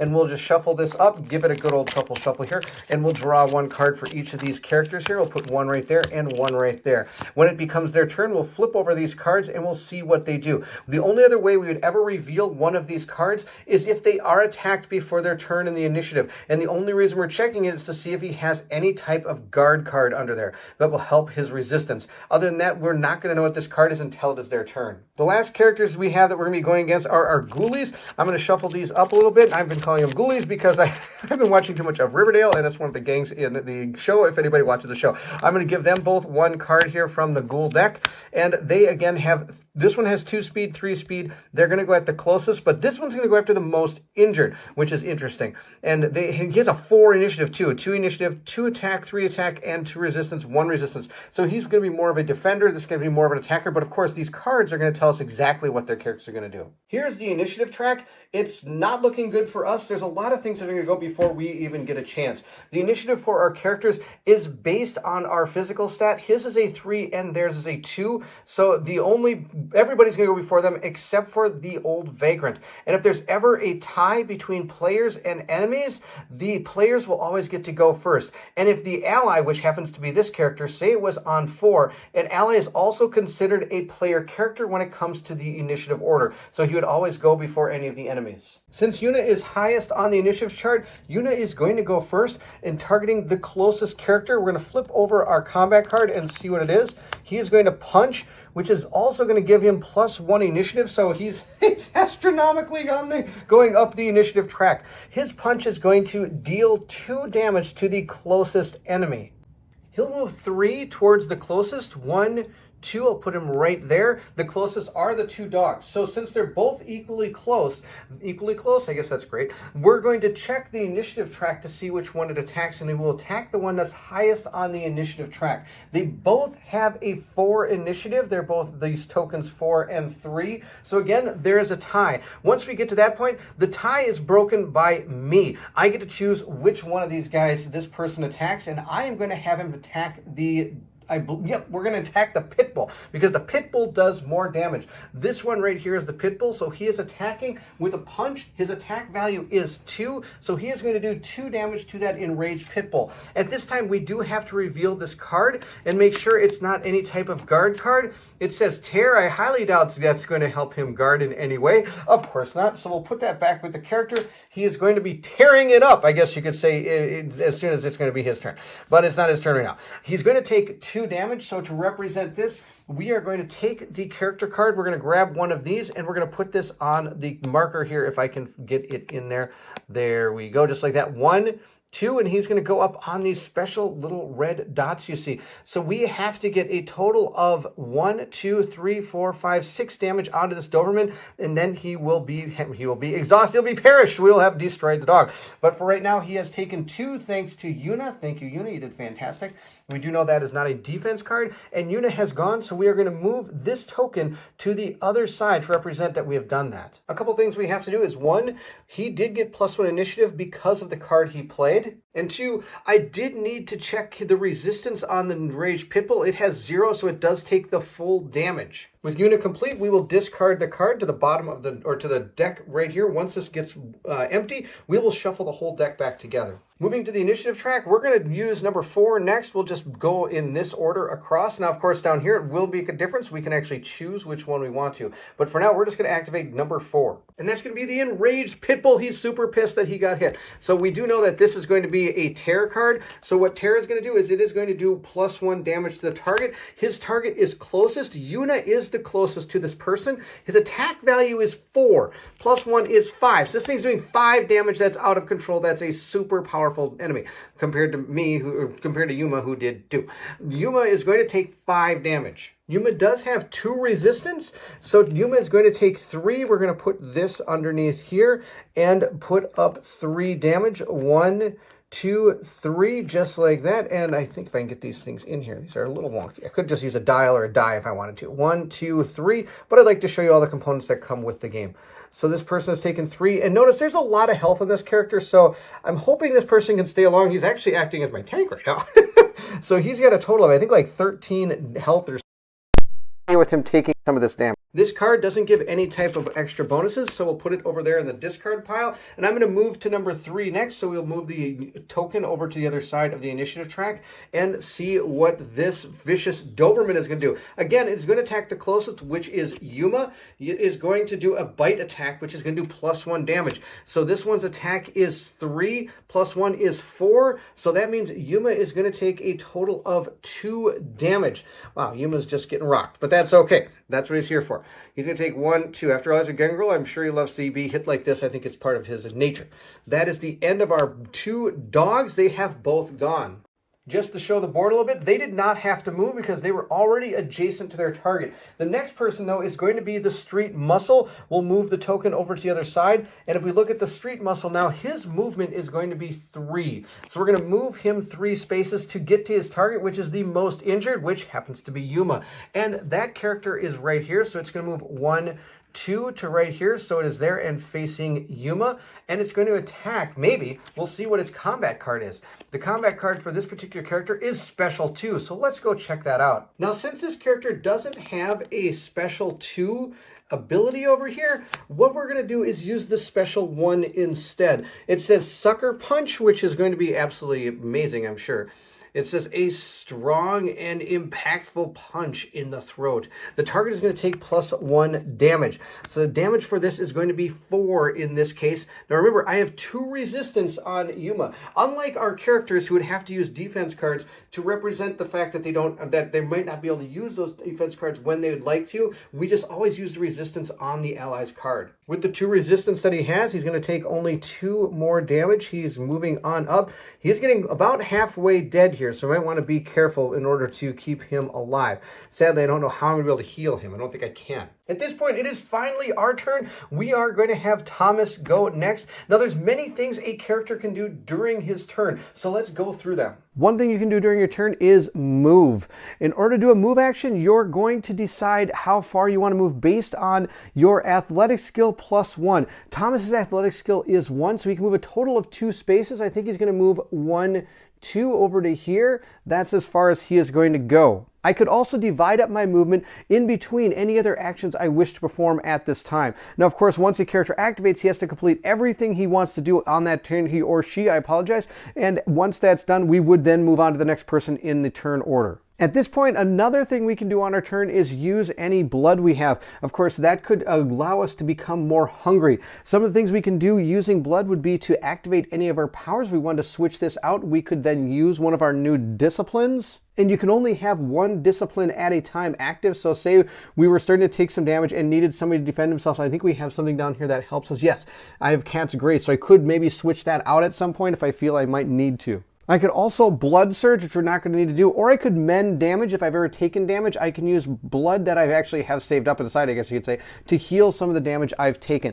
I haven't done any of that, so we're just going to go ahead and skip the blood phase for him because he doesn't need to. So I'm going to now perform the action that I want to do, which is going to be this card right here. I am going to perform a slash. Other actions I could do is I could potentially use an item I had. For example, that Molotov cocktail, I could use that with Harold as his action. I could also discard this card and give myself 2 extra movement if I wish to. The other thing I could do, of course, is trade an item or something to somebody for my action, but I only get to do 1. So instead, we're going to slash this guy really good. And I think the person we're going to go after is the Street Muscle. Now, to figure out what we need to roll, I'm going to grab dice equal to my physical stat. So I get 3. Now, I do have to replace 1 die for black die for every hunger that I have. So now I'm up to 1 red dice based on that hunger. I am going to gain successes equal to the number of check marks I have in my box. And since this is a weapon attack, I am going to get 3 successes automatically.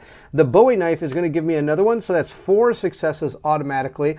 And if we're going to continue on gaining awesome things here, I am going to get an extra die based on the attack card that I chose, which is slash. So I'm going to give myself another die. And then due to this card being out, I get to add my potency level die as a die to my brawl or weapon skill. My potency is 1. So again, I get to add another die. Look at this. I got lots of dice. Let's hopefully get some good rolls here and take out this guy right away. I got a fantastic roll. 1, 2. These all count as 2. 3, 4, these all count as 1, 5, and 6. So we got a total of 6 plus 7, 8, 9, and 10. We got a total of 10 total successes against this guy. If we look at the character card here, he has a total of 1, 2, 3, 4, 5, 6, 7, 8, 9, 10 total damage before he's going to be dead.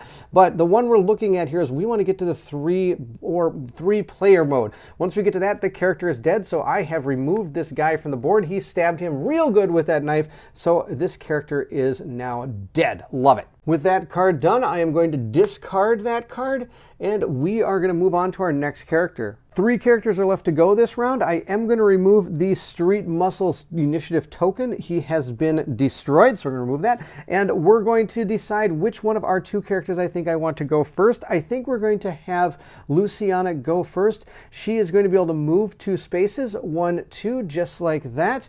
And at this point, I think I'm going to use my action to leap. Playing my leap card allows me to get +1 movement and +1 initiative for myself, and I believe I can do that before I make the attack. If I'm wrong about that, please let me know in the comments below. We're going to move that extra space, and then we are going to do the attack with +2 attack, and I'm going to gain +1 initiative. So before I forget, I am going to move her token to this side and give her +1 initiative. She's attacking the enraged Pitbull, which has already taken some damage, or I could attack the vicious Doberman instead if I wish to.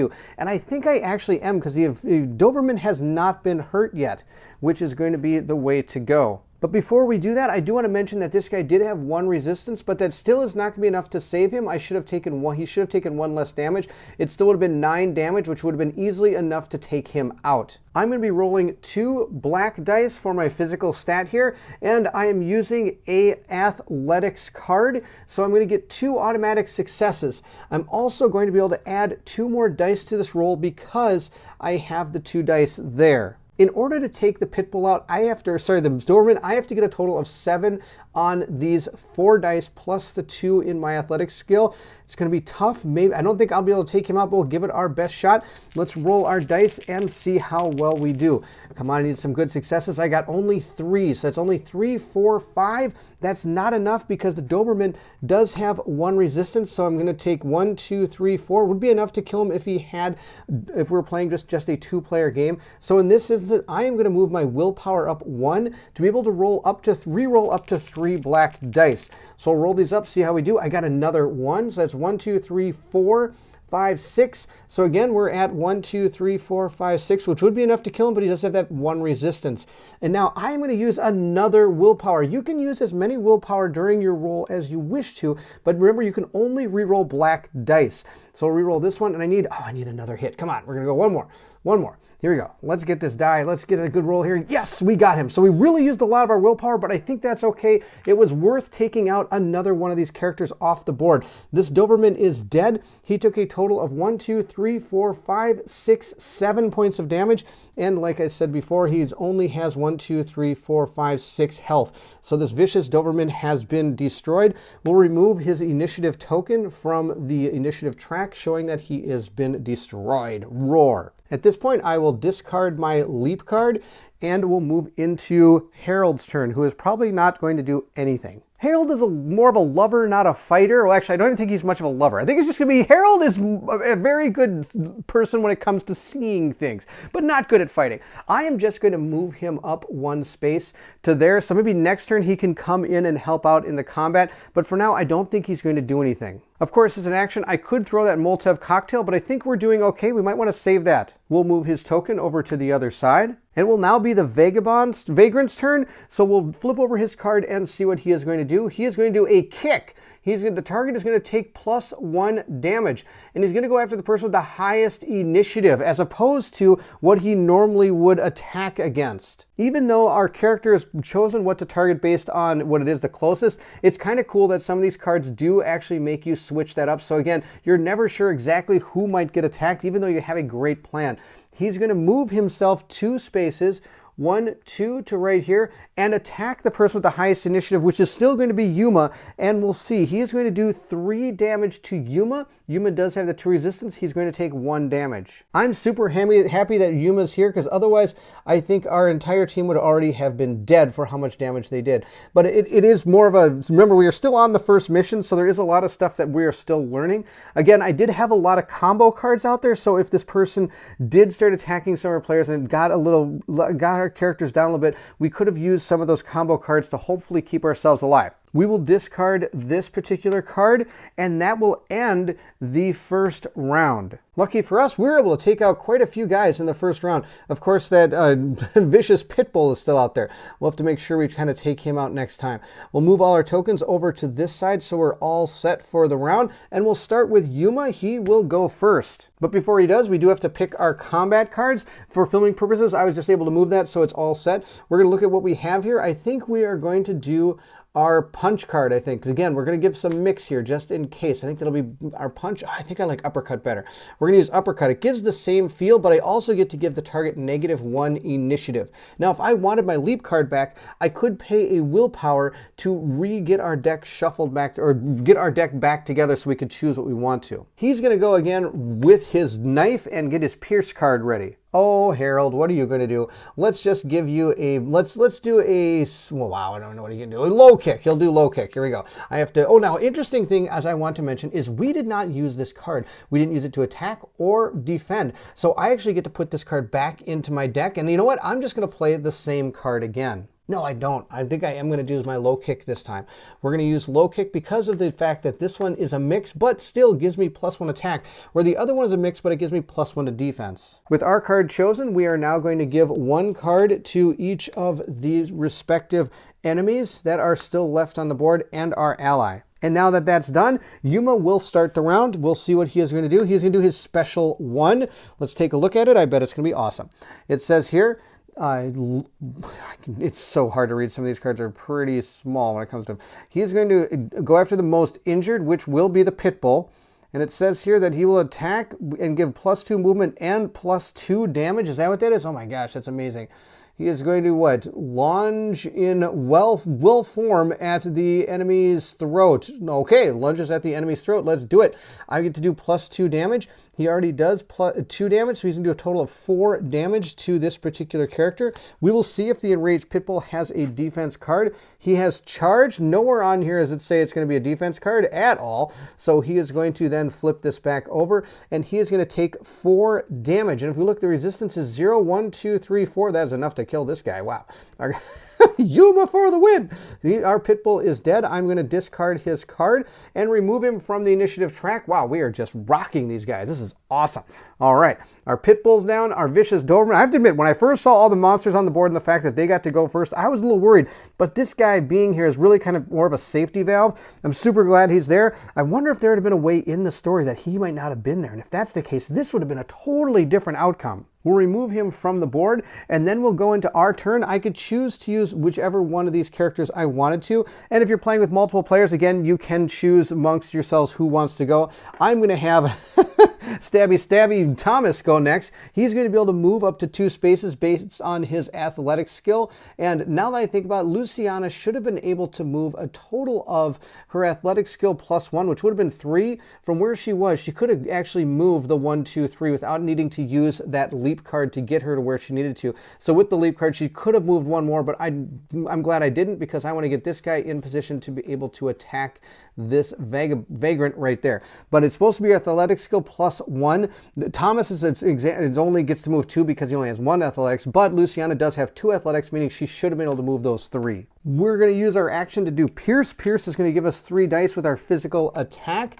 And then I do get +1 black dice because, or I should say +1 dice because of my prowess card, and I get an extra die because of my Pierce card. And then we will be removing one of the black dice and replacing with a red die because of my hunger that I have.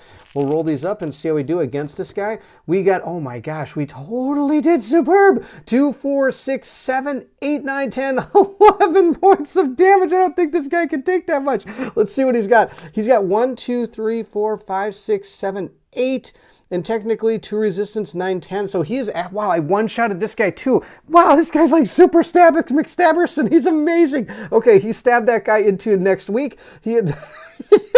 Just imagine his Bruja just stabbing this guy over and over again.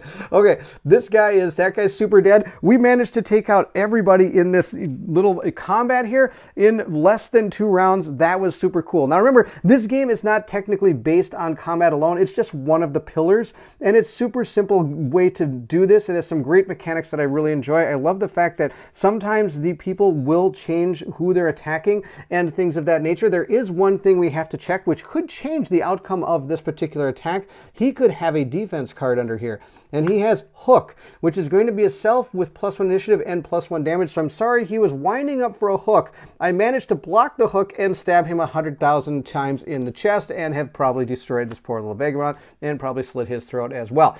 We are going to move on to the victory. We're victorious, which is awesome. Let's see what happens in the story. Job's done. As you dispatch the last ghoul, you realize that the Sabbat vampire and some of his remaining thugs used the distraction to load up some of the dug-up corpses in the van and leave. A quick search of the area reveals a cell phone lying on a pile of dirt. You deduce it belongs to one of the ghouls, as you don't remember seeing it there beforehand. You pick up the phone and put it away. You then immediately leave the botanical garden. Better not overstay your welcome. That's the end of chapter 1. I'll now read the conclusion on the back of the narrative page. You've survived your first assignment, and the Sabbat menace has been dealt with. You even got a mobile phone from one of the Sabbat ghouls. Good thing it isn't locked. You haven't succeeded in learning much about the Sabbat vampire, the vampire whose soul he drained, or the reason why he was digging up corpses in the botanical garden. As far as you know, the park is not some ancient cemetery. Or is it? Regardless, based on Yuma's behavior, you suspect that he knew more about the Sabbat vampire than he let on. But you don't think he'd appreciate seeing your faces anytime soon. After a thorough search of the phone's content and SMS messages, you find a series of enigmatic text messages to and from one contact. The contact is only identified as a series of numbers and dots. Further research reveals that they are coordinates to some place in the south of the city. You look it up, and it seems to be near the notorious Five Roses factory.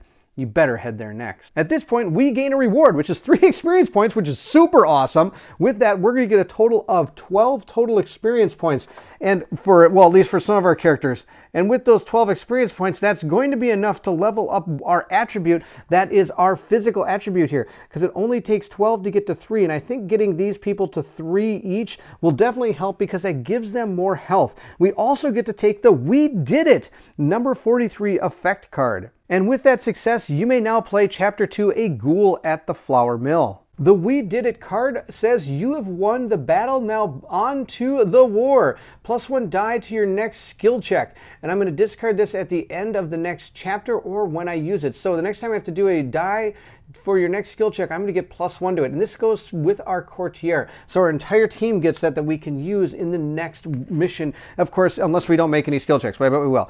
That's it. Thank you so much for watching. I hope you enjoyed this playthrough of Vampire the Masquerade. I know there was a ton of story that went along with this. OP fell over. That's okay. He's super dead anyway. So it was a lot of fun. I'm excited to see where this is going to take us. And one thing I do want to mention is, as you can see, the Dark Omen book is quite thick. I only saw just a glimpse of what is in here. Based on some failed checks or different ways of going through this, we may have ended up in a completely different situation than where we were. I think we overall did pretty good in this scenario, getting rid of everybody, allowing him to help us, because who knows, there might have been a path that he does not help us. And like I said, if that would have been the case, this would have been a totally different battle. All those people going before my characters probably would have caused a lot of pain and agony. I might have had to use him more as a defender, as opposed to him coming up and just stabbing people to death, which was actually super cool. He did an absolute ton of damage. I'm super excited about that guy. If you did enjoy the playthrough, don't forget to like, subscribe, and hit that bell symbol so you know when more content comes out. Also, please feel free to leave anything in the comments below. I would love to hear from everyone. Have you enjoyed this game? Have you had a chance to play it? Is it something you're thinking about in the future? Also, please, if you're interested in supporting the channel, check out the link to my Patreon. That is also in the description of this video as well. Those that have already joined the Patreon are shown here on the screen. Thank you so much for your patronage. It means the world to me. The Patreon supporters get some added perks. One is they do get to see our playthroughs come out at least a day or two beforehand without commercial interruptions. Also, they're able to vote on what and how we play in these playthroughs. These were the 3 highest vote getters for my Patreons when it came to what characters we were going to use in this playthrough. If you're interested in seeing more content, please check out the live tab of my channel. There I do live plays with Colin from the One Stop Co-op Shop, and we try to do a live painting episode every week, being able to paint up some of the miniatures that we use on these particular missions. For example, these miniatures were painted during that live stream for Vampire the Masquerade. So there you have it, Vampire the Masquerade Chapters, Mission 1. We'll probably be going into Mission 2 pretty soon. This game has caught my attention, and I'm having a blast playing it. I love the different pillars, the dialogue, and not having to base everything on combat. I think it's neat that you can go through all these different modes of play and have different experiences with the characters and be able to use their skills for what they're best at. If it was all combat, I would never use that guy. He can't hit anything to save his life. But that's just the way his character is. But he's super good at being able to be persuasive and has a lot of insight and everything, so that's his strength, which is kind of cool. Again, thank you so much for watching. If you're excited to see more Vampire the Masquerade with Luciana, Thomas, and Harold, or anything else, then I need you to meet me at the table.